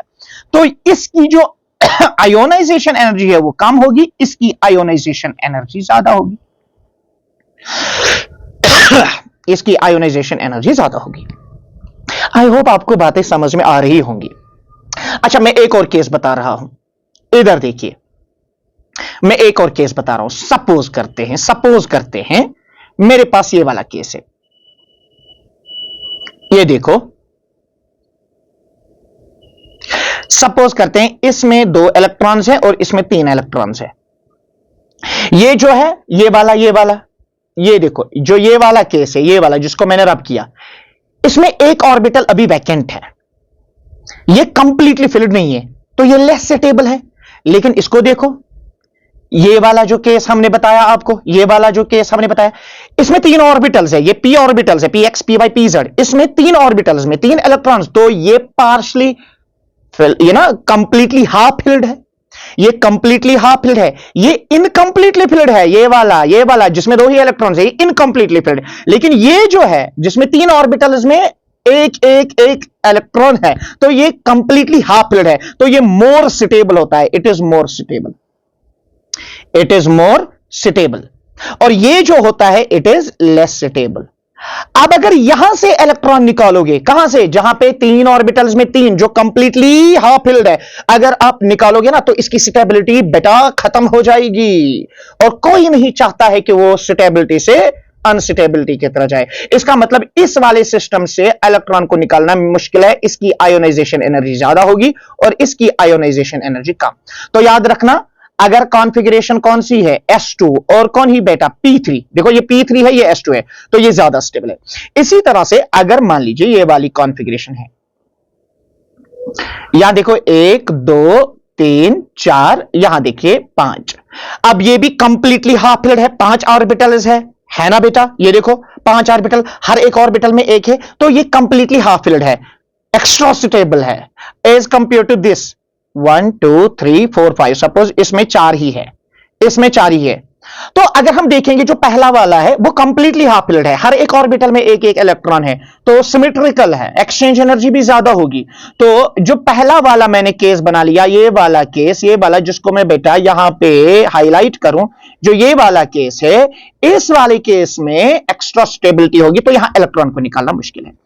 कहने का मतलब बेटा याद रखिए, कहने का मतलब यह है, अगर इलेक्ट्रॉनिक कॉन्फ़िगरेशन S2 है, अगर इलेक्ट्रॉनिक कॉन्फ़िगरेशन P3 है, अगर इलेक्ट्रॉनिक कॉन्फ़िगरेशन D5 है, अगर इलेक्ट्रॉनिक कॉन्फ़िगरेशन P6 है, अगर इलेक्ट्रॉनिक कॉन्फ़िगरेशन D10 है, ये सब की सब बेटा स्टेबल इलेक्ट्रॉनिक कॉन्फ़िगरेशंस है, ये सब की सब स्टेबल इलेक्ट्रॉनिक कॉन्फ़िगरेशंस है। यहां इलेक्ट्रॉन्स को निकालना डिफिकल्ट होता है और उनकी आयोनाइजेशन एनर्जी ज्यादा होती है एज कंपेयर टू दोज जिनकी बेटा इलेक्ट्रॉनिक कॉन्फ़िगरेशन इस वाले केस में नहीं आती।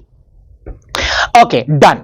उसके बाद एक और इंपॉर्टेंट पॉइंट मैं आपको बताऊं बेटा, ये मैं रब करने जा रहा हूं जल्दी से, अगर आप चाहो तो स्क्रीनशॉट ले सकते हो।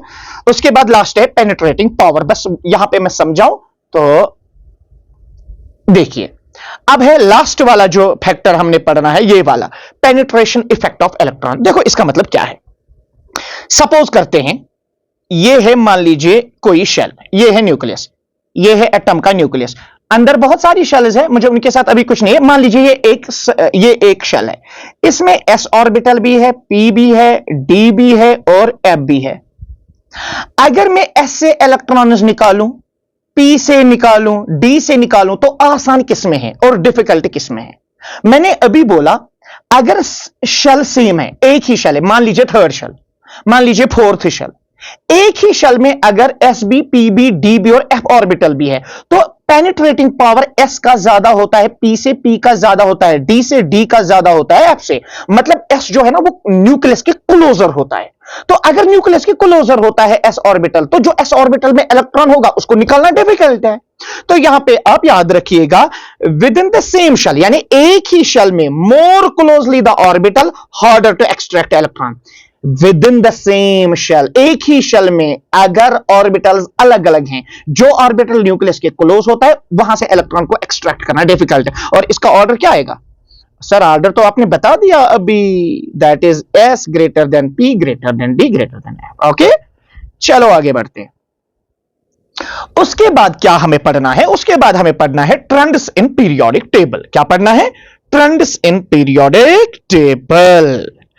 अब देखिए बच्चा, अगर फॉर एग्जाम्पल हम पीरियोडिक टेबल की बात करेंगे, गौर कीजिएगा, मैं यहां बस दो टोक अल्फाज में समझाता हूं। Suppose this is down the group, suppose this is along a period. बात को समझना, अगर हम जाएंगे डाउन द ग्रुप ऐसे नीचे, जैसे मेरे पास है lithium, sodium, potassium, rubidium, caesium, periodic table का एक ग्रुप लिया मैंने ऐसे। अगर मैं टॉप टू बॉटम जाऊं, जैसे कि lithium to sodium to potassium to rubidium to caesium, आपको मालूम है डाउन द ग्रुप जाने पे शेल नंबर बढ़ता है। ओके सर, शेल्स बढ़ गई, रेडियस बढ़ेगा। ओके सर, रेडियस भी बढ़ेगी। Force of attraction on valence electron वो कम होगा। कॉमन सेंस है ना। अगर डाउन द ग्रुप जाओगे एक एक शेल बढ़ता है, साइज बढ़ेगा, और जब साइज बढ़ता है तो आउटर मोस्ट इलेक्ट्रॉन दूर चला जाता है, न्यूक्लियस उसको ज्यादा अट्रैक्ट नहीं कर पाता है। और अगर उसको न्यूक्लियस ज्यादा अट्रैक्ट नहीं कर पाता है तो फोर्स ऑफ अट्रैक्शन कम हो गया, तो ऑब्वियसली इलेक्ट्रॉन को निकालने के लिए एनर्जी कम होगी, तो आयोनाइजेशन एनर्जी डिक्रीज। तो हम लिखेंगे down the group, down the group मैं लिखूं यहां पे down the group ionisation energy decreases. आई बात समझ में?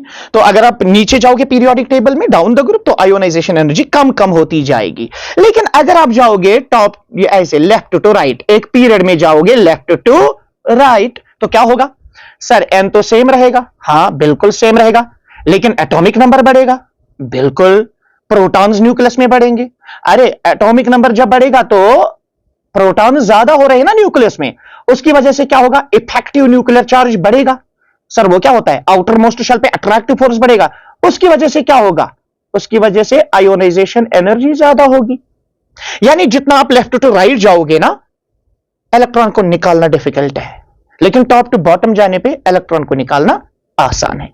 जब आप लेफ्ट टू राइट जाओगे ना पीरियोडिक टेबल में, वहां तो शेल ऐड नहीं होती ना, है वहां तो शेल ऐड ही नहीं होती है, तो फिर क्या होता है? प्रोटॉन्स बढ़ते हैं न्यूक्लियस में, जिसकी वजह से आउटर मोस्ट इलेक्ट्रॉन्स पे अट्रैक्टिव फोर्स बढ़ता है और उनको निकालना डिफिकल्ट है, तो ज्यादा एनर्जी लगती है। उसी का मतलब होता है आयोनाइजेशन एनर्जी बढ़ गई। जैसे कि मैं आपको बताऊं, इधर देखिए, अगर हम यहां पे बात करेंगे, हमारे पास एक सीरीज है लिथियम, उसके बाद क्या आता है? Beryllium, boron, carbon, nitrogen, oxygen, fluorine, neon. Atomic number क्या है? 3, 4, 5, 6, 7, 8, 9, 10। और आपको मैंने अभी बोला लेफ्ट टू राइट, यहां से यहां जाओगे, ये तो अलोंग अ पीरियड है ना, एटॉमिक नंबर बढ़ता है, शेल नंबर सेम रहता है, तो क्या हो जाएगा? यहां पे आयोनाइजेशन एनर्जी इंक्रीज होगी। तो एक्सपेक्टेड ऑर्डर ये है, नियॉन की सबसे ज्यादा होगी, उसके बाद फ्लोरीन, उसके बाद इसकी, ऐसे ऐसे। आई ना बात समझ में? लेकिन यहां पे एक्सेप्शन आ जाएगी, एक आ जाएगी यहां पे नाइट्रोजन ऑक्सीजन वाले केस में, यहां पे डेफिनेटली आ जाती है, ठीक है, और दूसरी आ जाएगी बेरिलियम बोरान के केस में। अब ऐसा क्यों? अब समझ लीजिएगा ऐसा क्यों।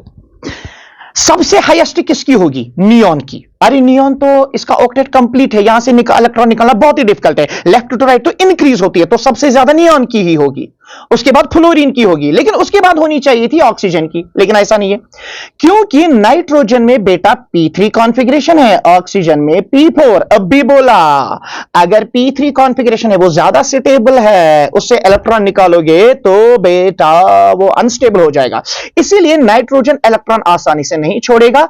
यही कारण है नाइट्रोजन की ऑक्सीजन से आयोनाइजेशन एनर्जी ज्यादा है।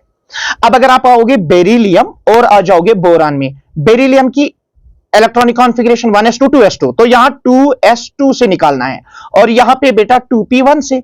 अब जो s2 है ये कंप्लीटली फिल्ड है, यहां से इलेक्ट्रॉन को निकालना ज्यादा डिफिकल्ट है कि नहीं?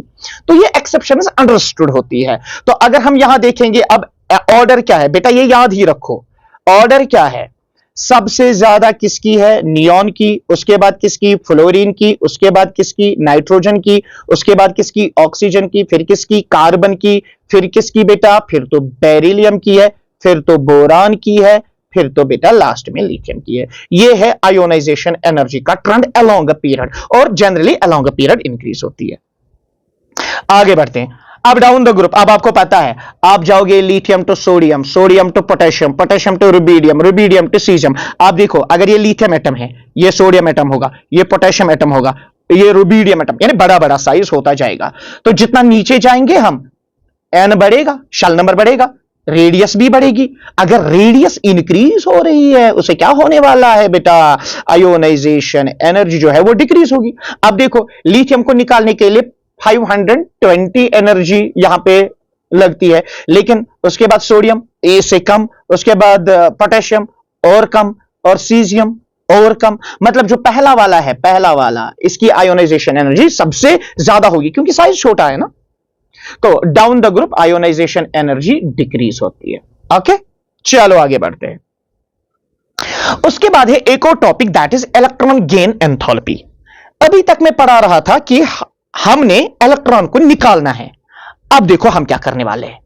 सपोज कर लो ये है, एक सेकंड बच्चा, सपोज कर लो ये है एक एटम और ये है एटम का न्यूक्लियस, ठीक है। अभी तक हम इलेक्ट्रॉन निकाल रहे थे, अब मैं बड़ा सखी दिल बन गया, अब मैं इसको एक्स्ट्रा इलेक्ट्रॉन दे रहा हूं। जब आप एक एक्स्ट्रा इलेक्ट्रॉन एक एटम को ऐड करोगे तो ऑब्वियसली आउटर मोस्ट शेल में ही ऐड करोगे ना।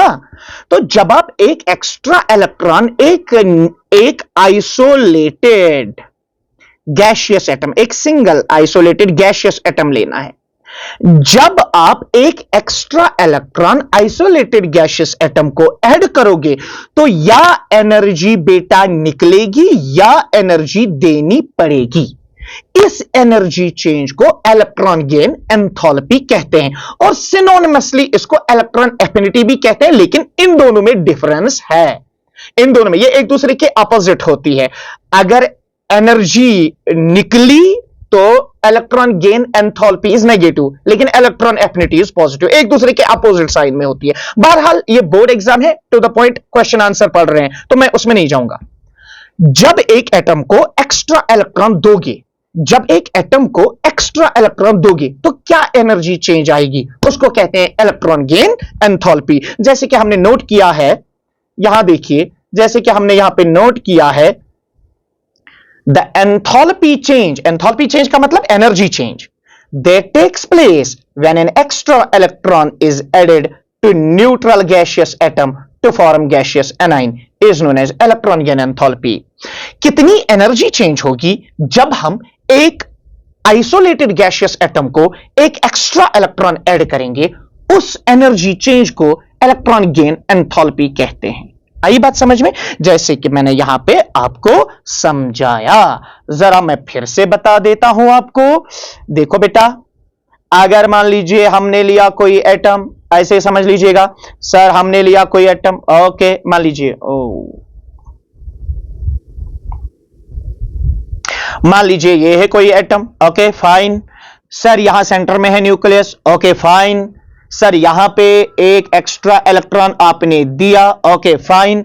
तो इस इलेक्ट्रॉन को आपने ऐड किया एक एटम में, तो कितनी एनर्जी बाहर निकलेगी या कितनी एनर्जी देनी पड़ेगी? क्या एनर्जी चेंज, क्या एंथैल्पी चेंज होगी, उसको हम क्या कहते हैं? इसको कहते हैं हम electron gain enthalpy, delta H E G. अगर एनर्जी रिलीज हुई तो डेल्टा एच ई जी को नेगेटिव लेंगे, और अगर इलेक्ट्रॉन ऐड करते करते एनर्जी देनी पड़ी तो डेल्टा एच ई जी पॉजिटिव होगा।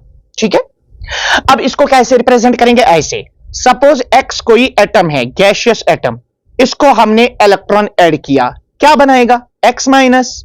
ऑब्वियस बात है बेटा, इलेक्ट्रॉन ऐड करना है तो नेगेटिव चार्ज इंक्रीज हो जाएगा, ठीक है ना? तो यहां जो एनर्जी चेंज होगी उसको हम कहेंगे डेल्टा एच ई जी।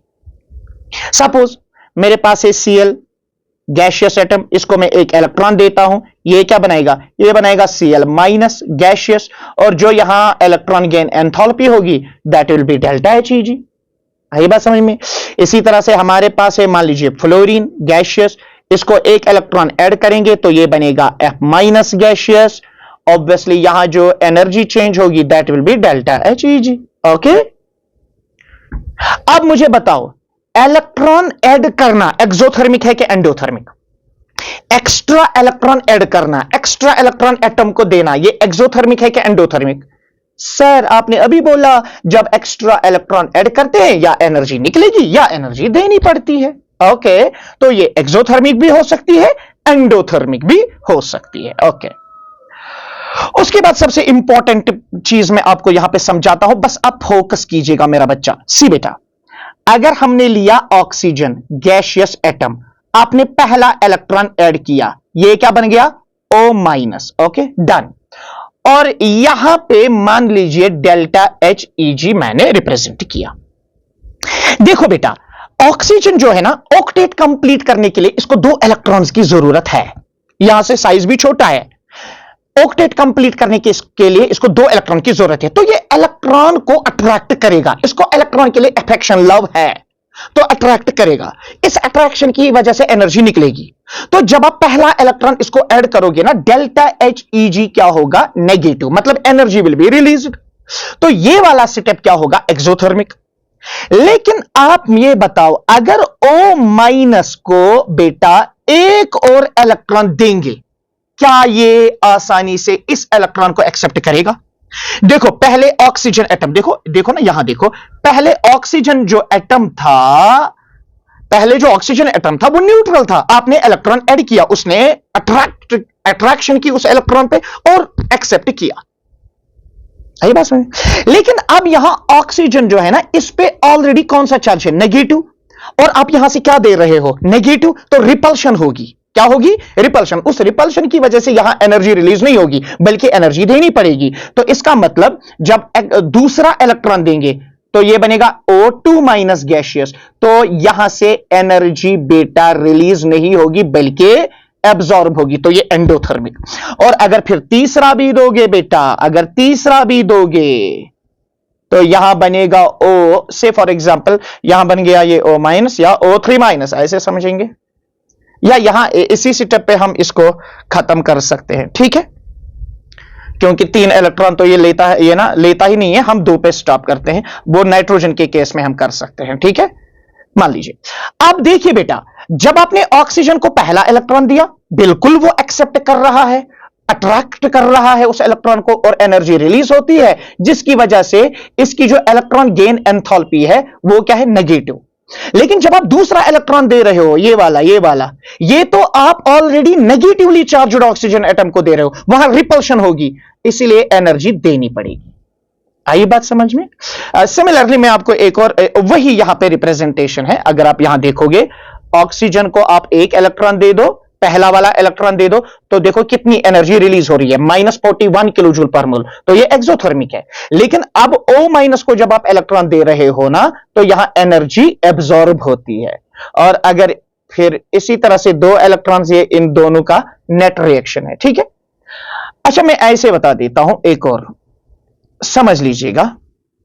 मान लीजिए मेरे पास है मान लीजिए मेरे पास है नाइट्रोजन, इधर देखो, मान लीजिए मेरे पास है नाइट्रोजन, इसको मैंने एक इलेक्ट्रॉन दिया, ये क्या बन गया? माइनस। अब ये जो डेल्टा एच ई जी यहां पे होगा, ये क्या होगा? नेगेटिव, क्योंकि पहला इलेक्ट्रॉन है, एक्सेप्ट कर सकता है, अट्रैक्ट करेगा, एनर्जी रिलीज होगी। लेकिन अगर हम इस n-1 को एक और इलेक्ट्रॉन देंगे तो ये बनेगा n2-, मगर यहां पे एनर्जी देनी पड़ेगी।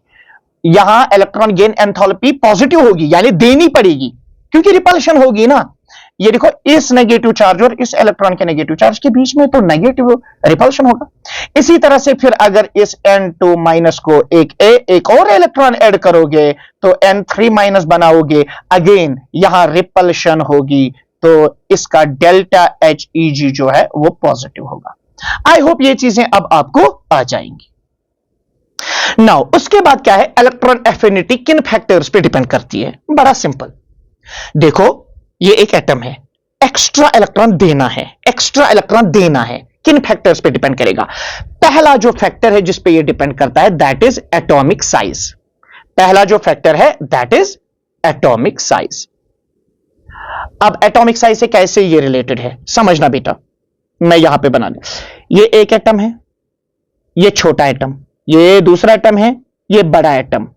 समझ लीजिएगा, यहां मुझे एक्स्ट्रा इलेक्ट्रॉन देना है, इसको भी इलेक्ट्रॉन देता हूं, इसको भी इलेक्ट्रॉन देता हूं। अब ये इसका न्यूक्लियस, ये इसका न्यूक्लियस, बताओ कौन इस इलेक्ट्रॉन को एक्सेप्ट आसानी के साथ करेगा?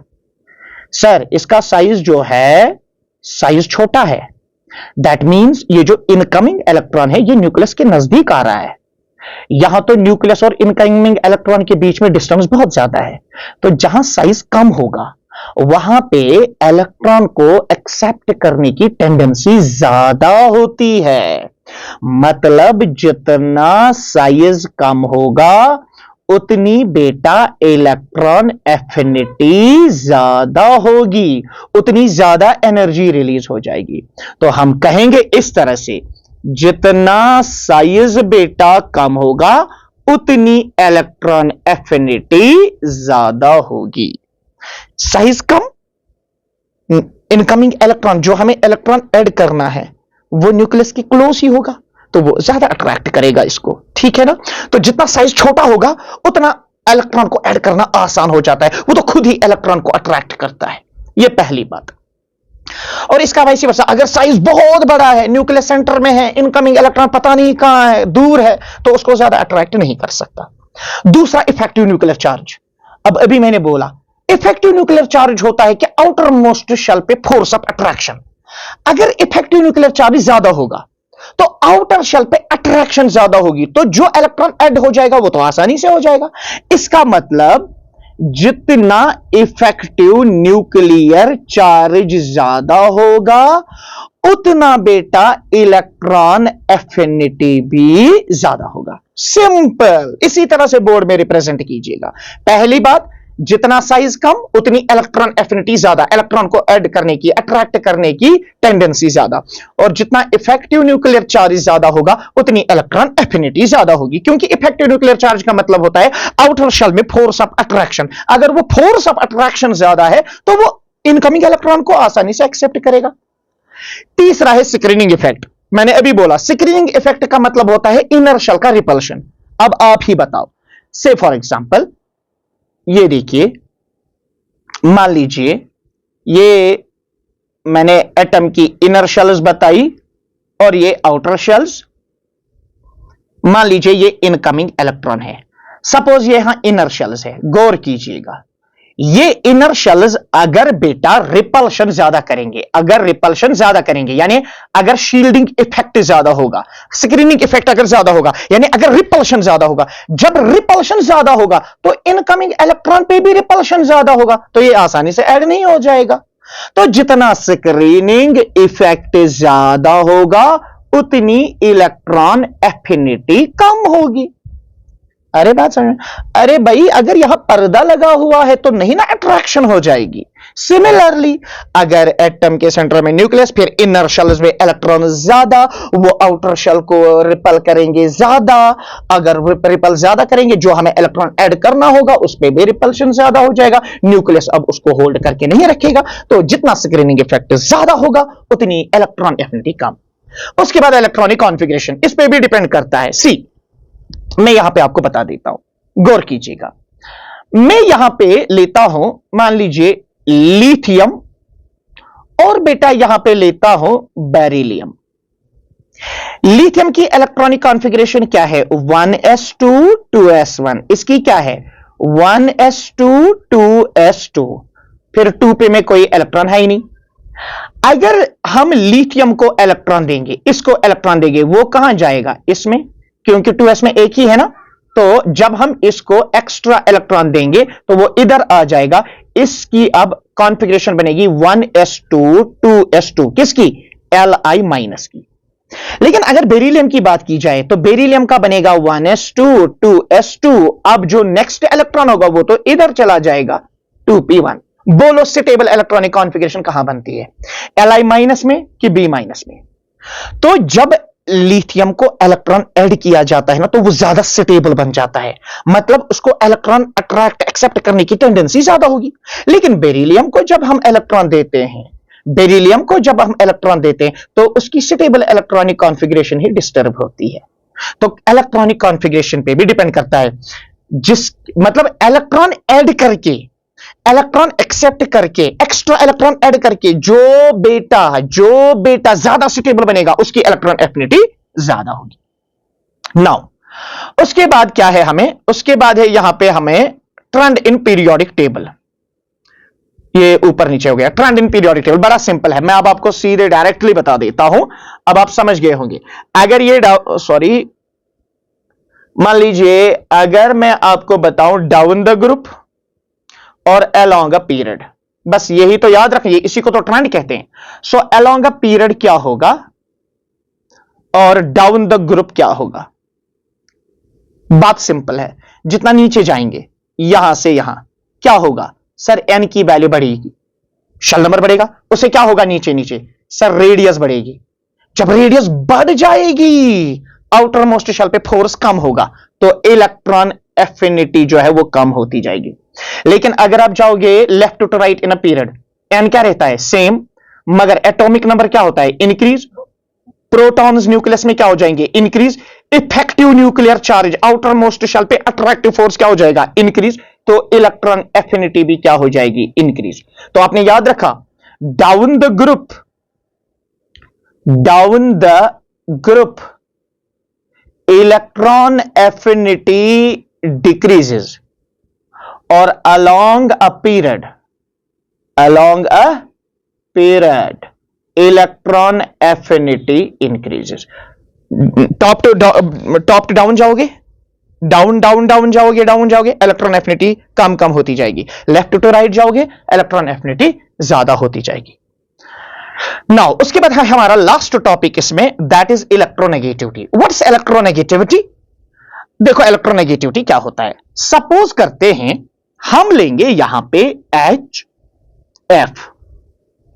कैसे बनता है सर? हाइड्रोजन अपना एक इलेक्ट्रॉन शेयर करता है, फ्लोरीन अपना एक इलेक्ट्रॉन शेयर करता है, तो यहां म्यूचुअल शेयरिंग हो जाती है और यहां बन जाता है आपका कोवलेंट बॉन्ड। ओके सर, ठीक है, कोवलेंट बॉन्ड बन गया। लेकिन ये जो बॉन्ड है, इस बॉन्ड को क्या फ्लोरीन ज्यादा अट्रैक्ट करेगा कि हाइड्रोजन ज्यादा अट्रैक्ट करेगा? क्या ये एग्जैक्टली सेंटर में होगा ये बॉन्ड, या दोनों एटम्स में से कोई इस बॉन्ड पेयर को अट्रैक्ट करेगा? ऑब्वियसली जो फ्लोरीन है वो इस बॉन्ड पेयर को अट्रैक्ट करता है अपनी ओर। आई बात समझ में? वो इस बॉन्ड को अपनी ओर अट्रैक्ट कर रहा है। तो याद रखिए बेटा, जब सपोज हाइड्रोजन एंड फ्लोरीन के बीच में एक कोवलेंट बॉन्ड बन गया, ये जो फ्लोरीन है ये इस बॉन्ड पेयर को अट्रैक्ट करेगा। अब जब ये बॉन्ड पेयर को अट्रैक्ट करेगा तो फ्लोरीन के अराउंड फ्लोरीन पे नेगेटिव चार्ज की डेंसिटी बढ़ जाएगी, तो पार्शियल नेगेटिव आएगा और हाइड्रोजन पे पार्शियल पॉजिटिव आ जाएगा। एक मॉलिक्यूल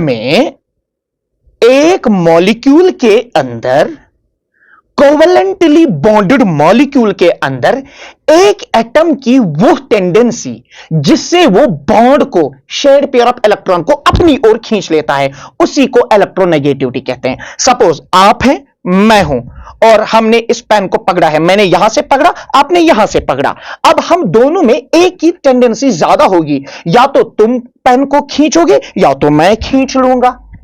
इस टेंडेंसी को, जिस टेंडेंसी से एक एटम बॉन्ड पेयर को, शेयर्ड पेयर ऑफ इलेक्ट्रॉन को अपनी ओर अट्रैक्ट करता है, that's called as the electronegativity. So electronegativity क्या है? Electronegativity of an element is the tendency of an atom to attract shared pair of electrons towards itself in a covalent bond, और इसको काई से बेटा रिप्रेजेंट करते हैं। तो याद रखिएगा, मैं फिर से कहता हूं, अगर फॉर एग्जाम्पल देखो, अगर ये वाली सिचुएशन होगी ए और ए, जितना ये बॉन्ड अट्रैक्ट करेगा उतना ये भी, जितना, देखो ये तो सेम नेचर के हैं ना, तो यहां दोनों की टेंडेंसी सेम है। या अगर फॉर एग्जांपल बी और बी के बीच में बॉन्ड है तो दोनों की टेंडेंसी सेम है, तो हम एक्सपेक्ट करेंगे यहां जो बॉन्ड पेयर है वो कहीं नहीं शिफ्ट हो जाएगा।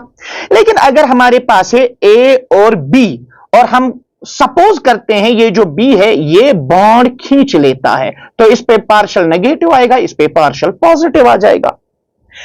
अब देखो, एक एटम की वो टेंडेंसी जिससे वो बॉन्ड को अपनी ओर खींच लेता है, उससे कहते हैं इलेक्ट्रोनेगेटिविटी। पहली बात तो ये। अब ये टेंडेंसी है, टेंडेंसी टू अट्रैक्ट। टेंडेंसी को बेटा मेजर नहीं किया जाता है।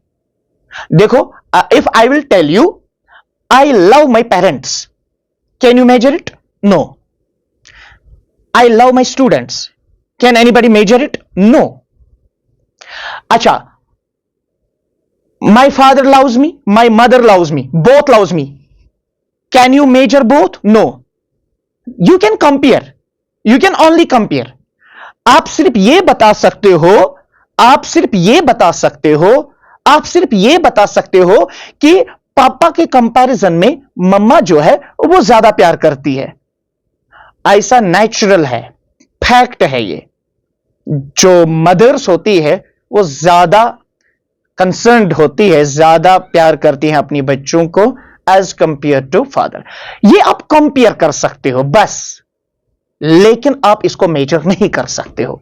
ये मैं बता दूं यहां पॉइंट, इलेक्ट्रोनेगेटिविटी जो होती है बेटा, इलेक्ट्रोनेगेटिविटी एक रिलेटिव प्रॉपर्टी है, ये टेंडेंसी है, इसका बेटा एब्सोल्यूट वैल्यू मेजर नहीं करा जाता है, बल्कि इसको कंपेयर किया जाता है। इसीलिए इसके यूनिट्स नहीं होते, ये यूनिटलेस होता है। और यहां पे मैं बेटा इन दो पॉइंट्स को लिखूं कि जो इलेक्ट्रोनेगेटिविटी है ये एक रिलेटिव प्रॉपर्टी है। ये क्या है बेटा? रिलेटिव प्रॉपर्टी है, पहली बात। दूसरी बात, नो यूनिट्स, इसके यूनिट्स है ही नहीं, इसके यूनिट्स नहीं होते, रिलेटिव प्रॉपर्टी है, टेंडेंसी है, और इसको सिर्फ कंपेयर किया जाता है। ठीक है। और यहां एक बात याद रखो, अगर मान लीजिए ए और बी के बीच में कोवेलेंट बॉन्ड है, जिसकी इलेक्ट्रोनेगेटिविटी ज्यादा होती है वो बॉन्ड को खींचता है, उस पर पार्शियल नेगेटिव चार्ज आता है, और जिसका मतलब इलेक्ट्रॉन पेयर जिसका बॉन्ड खींच लिया गया उस पर पॉजिटिव चार्ज आएगा। जैसे हमारे पास है H और Cl, क्लोरीन की इलेक्ट्रोनेगेटिविटी ज्यादा, इसलिए इस पे पार्शियल नेगेटिव, इस पे पार्शियल पॉजिटिव। HF और जो फ्लोरीन है इस पे पार्शियल नेगेटिव, इस पे पार्शियल पॉजिटिव आ जाएगा। ठीक है ना। नाउ ये था कॉन्सेप्ट ऑफ इलेक्ट्रोनेगेटिविटी। अब इलेक्ट्रोनेगेटिविटी किस पे डिपेंड करती है, किसकी ज्यादा होगी और किसकी बेटा कम होगी, मैं बता देता हूं। पहला जो फैक्टर है, पहला फैक्टर है मेरा बच्चा एटॉमिक साइज। अब ये कॉमन सेंस है, जितना साइज छोटा होगा एटम का, उतना जो वो बॉन्ड पेयर है ना वो न्यूक्लियस के नजदीक होगा, तो न्यूक्लियस उसको ज्यादा अट्रैक्ट करेगा। मतलब साइज जितना कम होगा उतनी इलेक्ट्रोनेगेटिविटी ज्यादा होगी। तो क्या मैं यहां पे बेटा नोट करूं, जितना बेटा साइज कम होगा उतनी इलेक्ट्रोनेगेटिविटी ज्यादा होगी। ठीक है, क्योंकि अगर साइज कम है तो जो बॉन्ड है that will be closer to the nucleus of that atom, that nucleus will attract it. आई बात समझ? उसी अट्रैक्शन टेंडेंसी को हम इलेक्ट्रोनेगेटिविटी कहते हैं। उसके बाद इफेक्टिव न्यूक्लियर चार्ज, अगेन क्या बोला था मैंने बोला था अगर इफेक्टिव न्यूक्लियर चार्ज ज्यादा है मतलब आउटर मोस्ट शेल पे अट्रैक्शन ज्यादा है, अगर आउटर शेल पे अट्रैक्शन ज्यादा है तो बॉन्ड को ये ज्यादा खींच लेगा ना। तो यहां से हम लिख सकते हैं कि जितना इफेक्टिव न्यूक्लियर चार्ज ज्यादा होगा उतना बेटा इलेक्ट्रोनेगेटिविटी ज्यादा होगी। उसके बाद है तीसरा फैक्टर जिस पे ये डिपेंड करती है, दैट इज बेटा मेरा चार्ज।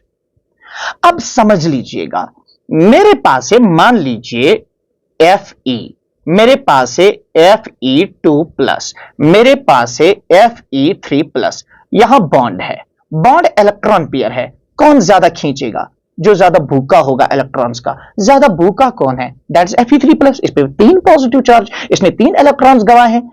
जितना पॉजिटिव चार्ज ज्यादा है इसका इफेक्टिव न्यूक्लियर चार्ज बढ़ेगा ना, ये ज्यादा अट्रैक्ट करेगा। तो इसका मतलब जितना पॉजिटिव चार्ज ज्यादा होगा उतनी इलेक्ट्रोनेगेटिविटी भी ज्यादा होगी। आई बात समझ में? अगर मैं आपसे कहूं बताओ Mg Mg2+ किसकी इलेक्ट्रोनेगेटिविटी ज्यादा है? आप कहेंगे सर Mg2+ क्योंकि इसका पॉजिटिव चार्ज ज्यादा है, ये बॉन्ड्स को बहुत ज्यादा फिर अट्रैक्ट करेगा, शेयर पेयर ऑफ इलेक्ट्रॉन्स को। उसके बाद है हाइब्रिडाइजेशन। अब देखिए बेटा, आपने पढ़ी होगी sp हाइब्रिडाइजेशन होती है, sp2 हाइब्रिडाइजेशन होती है, sp3 हाइब्रिडाइजेशन होती है। sp हाइब्रिडाइजेशन में 50% होता है s कैरेक्टर और sp2 हाइब्रिडाइजेशन में होता है 33.33% s कैरेक्टर और sp3 में होता है 25% s कैरेक्टर।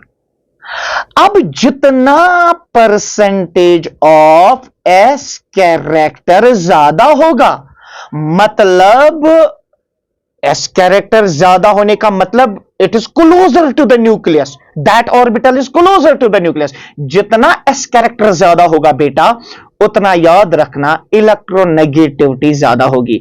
मतलब sp हाइब्रिडाइज्ड कार्बन अगर होगा उसकी इलेक्ट्रोनेगेटिविटी ज्यादा होगी as compare to sp2 as compare to sp3, क्योंकि sp में s कैरेक्टर ज्यादा होता है, जितना s कैरेक्टर ज्यादा उतनी इलेक्ट्रोनेगेटिविटी ज्यादा। अब पीरियोडिक टेबल में ट्रेंड क्या होगा जरा बताइए? अब आपको पता है ना, सारा माजरा पता है ना, तो बता दीजिएगा जरा, मैं बताऊं। अगर फॉर एग्जांपल ये है डाउन द ग्रुप और ये है अलोंग अ पीरियड, आपको मालूम है डाउन द ग्रुप साइज बढ़ जाता है तो ऑब्वियस बात है इलेक्ट्रोनेगेटिविटी डाउन द ग्रुप कम होती जाएगी, लेकिन अलोंग अ पीरियड साइज छोटा होता है ना तो इलेक्ट्रोनेगेटिविटी बढ़ती जाएगी। जैसे देखो, हम जाएंगे लेफ्ट टू राइट, लिथियम की इलेक्ट्रोनेगेटिविटी है 1, बेरिलियम की देखो 1.5, बोरान की 2, 2.5, 3, 3.5, 4। अब देखो ना क्लियरली, आप पीरियड में देखो, इसमें आप ऑब्जर्व करेंगे कि जितना आप लेफ्ट टू राइट जा रहे हो ना इलेक्ट्रोनेगेटिविटी बढ़ रही है। क्यों बढ़ रही है? क्योंकि लेफ्ट टू राइट जाने पे एटॉमिक नंबर बढ़ रहा है। एटॉमिक नंबर अगर बढ़ रहा है ना तो न्यूक्लियस में प्रोटॉन्स बढ़ रहे हैं, अगर प्रोटॉन्स बढ़ रहे हैं तो आउटर शेल पे अट्रैक्टिव फोर्स बढ़ रहा है, तो अगर आउटर शेल पे अट्रैक्टिव फोर्स बढ़ रहा है तो वो बॉन्ड्स को ज्यादा अट्रैक्ट करेगा, इलेक्ट्रोनेगेटिविटी ज्यादा। और फोन कॉल याद रखना, ये वाली फोन कॉल नहीं बल्कि fluorine, oxygen, nitrogen and chlorine, इनकी पीरियोडिक टेबल में सबसे हाईएस्ट इलेक्ट्रोनेगेटिविटी होती है। आई बात समझ में? ये याद रखिएगा, सबसे हाईएस्ट फ्लोरीन की, उसके बाद होती है ऑक्सीजन की, उसके बाद होती है क्लोरीन की, क्लोरीन की ऑलमोस्ट होती है नाइट्रोजन के बराबर। यहां पे मैंने आपको ये ऑर्डर भी दिया गया है, आप देखिए यहां पे इस ऑर्डर को याद रखिएगा। फोन कॉल याद रखिए, वही 4 हमें बार बार हमारी केमिस्ट्री में अक्सर वही रिपीट होते रहते हैं। Now what are the applications of electronegativity? अब आपको पता है इलेक्ट्रोनेगेटिविटी क्या है, अब एप्लीकेशंस क्या है। पहली एप्लीकेशन, हमें यह पता चलेगा कि मॉलिक्यूल पोलर है कि नॉन पोलर। सपोज करते हैं मेरे पास है H2 molecule, hydrogen, single bond hydrogen, मेरे पास है O2 molecule, oxygen double bond oxygen, मेरे पास है N2 molecule nitrogen triple bond.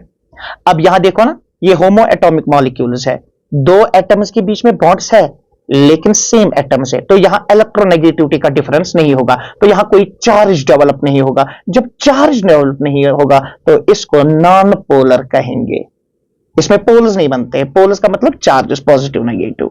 तो हमें पोलैरिटी पता चलती है। अब अगर आपके सामने है HCl, HBr, HF, different atoms है ना, तो इलेक्ट्रोनेगेटिविटी दो एटम्स की डिफरेंट आ जाएगी, डिफरेंस तो आ जाएगी, तो वो होंगे पोलर। तो यहां पे आप पहला पॉइंट नोट कर सकते हैं, helps in predicting the polarity in a molecule, जो मैं अभी समझा रहा था।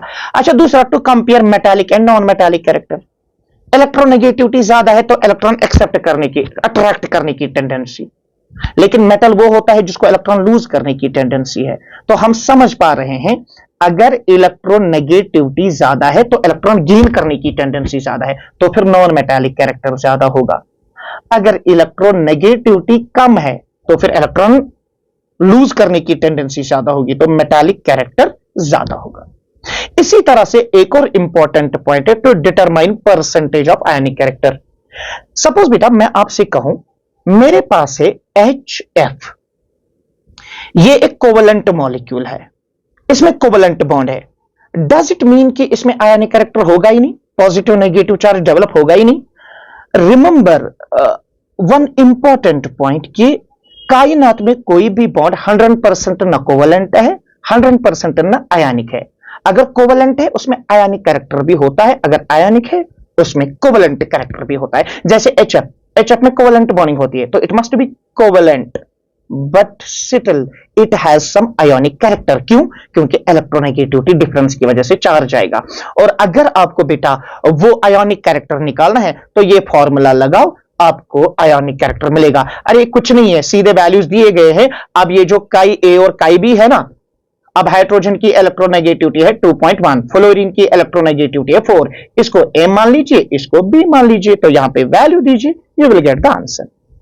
और लास्ट वाला पॉइंट इस लेक्चर का, तो that is to compare the bond strength. अब इलेक्ट्रोनेगेटिविटी डिफरेंस से हमें बॉन्ड स्ट्रेंथ का भी पता चलता है। मैं आपको समझाता हूं। सी, अगर H और F लेंगे हम, देखो बेटा H और F लेंगे, H और Cl लेंगे, H और Br लेंगे, हम निकालेंगे यहां पे दोनों में इलेक्ट्रोनेगेटिविटी का डिफरेंस। जितना इलेक्ट्रोनेगेटिविटी का डिफरेंस बेटा ज्यादा होगा, उतना पोलैरिटी ज्यादा डेवलप हो जाएगी, और याद रखना उतना जो बॉन्ड स्ट्रेंथ है वो ज्यादा होता है। तो ये कुछ छोटे छोटे से पॉइंट्स मैंने बताए थे, ये आप याद रख लीजिएगा। अब इसमें एनोमलस बिहेवियर है और डायगोनल रिलेशनशिप है, तो ये आप खुद से पढ़ सकते हो, ये नोटिस में मैं दूंगा, लेकिन जो मैंने टॉपिक्स पढ़ाए इससे डेफिनेटली आपके बोर्ड में क्वेश्चंस आ जाएंगे। तो ये था हमारा वन शॉट में unit number 3 periodic properties. Hope आपने इसको एंजॉय किया होगा। Wish you all the best. Thank you so much.